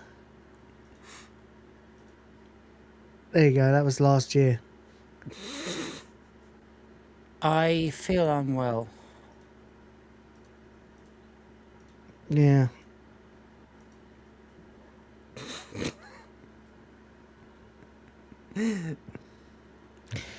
Leftism. Not even once. He also went on a huge rant about Trump. But there you I go. believe you now. Yeah. Anyway, there you go, guys. That's it. That's the show. We're done. If anyone wants to help us hit the goal right now for Boobas, now is the time. We are only at 45%. Are we doing our Furious rank? Nah, we'll do it another time. Cool. Yeah. It's 3 hours at this point. Yeah, we've been here for 3 hours. That's good. So I'm tired. I need to do other things. So there you go. I was thinking about maybe streaming some Crimson Desert later, but I haven't got around to it yet. So I'll decide in a little while. In the meantime, let's do some outros. Rhoda, what's going on with you, buddy? Hopefully me and Starlock will have a gaming stream later this evening. But I don't know because I couldn't make my fucking technology work today. So, I mean, you saw me. I was trying for a good hour to get in, and my yep. My She kept saying no. Indeed. The roof hasn't kicked in yet. But you know, I got here eventually, so we will try to do a stream later. Whether it works or not is anybody's fucking guess. Apart from that, tomorrow we have Scheitgeist, and we will have Daramuth as our special guest. He was one of the first people who invited me on his show, so that's going to be like a really nice circular kind of comeback sort of thing. So I'm really going to enjoy that. And then of course Thursday, I Oh, guess you we come will back. be. Ah, yeah. You know where you can find that. I forgot to add that last time. Yeah. Thursday, of course, I'll be with you guys, and then later on in the evening with noise pollution, and anything after that, I will tell you on Thursday because nobody's time is infinite. True. Speaking of which, John. Indeed. Tonight, 8 p.m. Eastern, as Toasty mentioned, we will be having Mike Harlow, does Man on the Street coverage and things like that, joining us on her show over on, well, we'll be here on the Exploitation Ghetto as well as Rumble. But that'll be, a fun-filled conversation, hopefully. And, of course, you can always find me there with Toasty throughout the week, Sundays, Tuesdays, Thursdays, and Fridays at 8 p.m. Eastern, when scheduling doesn't get effed up for one silly reason or another, which is most of the time. We're generally pretty consistent. We will be back here again on Thursday morning, most likely with Toasty to get petty for some Wanker of the Week. We'll see if we can keep it to one stream's length when we right, because that is debatable now. You never know how long the Wanker of the Week will go. That's there is right. a lot. But yeah, of course, I'm here with Will and Rhoda throughout the week, starting at 11 a.m. Eastern, Sundays, Tuesdays, and Thursdays, and the random odd stream whenever Will needs someone to pop in throughout the week. You can always find us joining in. And then on the weekends, also at 11 a.m. Eastern, I do the Weekend Culture over on Honey Badger Arcade. And other than that, I do want to thank everybody for hanging out with us for the past 3 hours this morning. Well, I guess midday here stateside. Wherever you are in the world, regardless, we appreciate you joining in. If you've been here from the beginning, especially, but even if you joined in somewhere in progress along the way, we do appreciate all the supports, likes, shares, follows, grifties, and all that. And again, always a pleasure hanging out with you guys. But of course, with that said, y'all have a wonderful week going forward. Safe travels ahead. Be awesome as always. Yep. There you go. Thank you very much. Appreciate you guys for being here. Thank you so much to everybody who participated in the stream, supported the channel in one way or another. Appreciate you guys. Majors Guild, St-Hugo, Disgusting, James Up, Majors Guild, Stephen Bromby, Majors Guild again, there's Rhoda. Thank you, Majors Guild, Zalosi, Mr. Sardock, Grufus, and Sardock again. Thank you all very much for that. Appreciate you. Unfortunately, we didn't hit the limit, so we're not playing boobas today, but we will leave you with the credits, of course, which still badly need updating because I have a Patreon as well now. So thank you to the people who support the channel regularly: Rosie6486, Fantastically Amazingly Brilliant, St-Hugo, Carl with Majors Guild, Sardock, Disgusting, John Grant, Smash JT, Andy Radart, Majors Guild, Hypnotic, Seen and Heard, UAF Omega, Stimrox, and Sardock again. Thank you. You guys are legends. Appreciate you. Some of you in there 2 or 3 times. Amazing. I'll be back tomorrow with Hyperdrive Time. Yeah, that's the one. I might stream some Crimson Desert in the meantime. I certainly would like to get on with the main story, and I'm trying to keep the main story for streams only. But I'm feeling rather tired right now, so we'll see how I feel in a couple of hours after I eat. There we go. See? Anyway, in the meantime, take care of yourselves. Have a great rest of your day. Take care, spike your hair. Fuck Disney, fuck Nintendo, fuck Microsoft, fuck Ubisoft, fuck Sony, and fuck you if you like them. And, yeah, question everything, respect the fans, check out the Discord. The link is below. The boys of the fans will be back on Thursday with Wanker of the Week. Believe that. Unless they pop in tomorrow for whatever reason.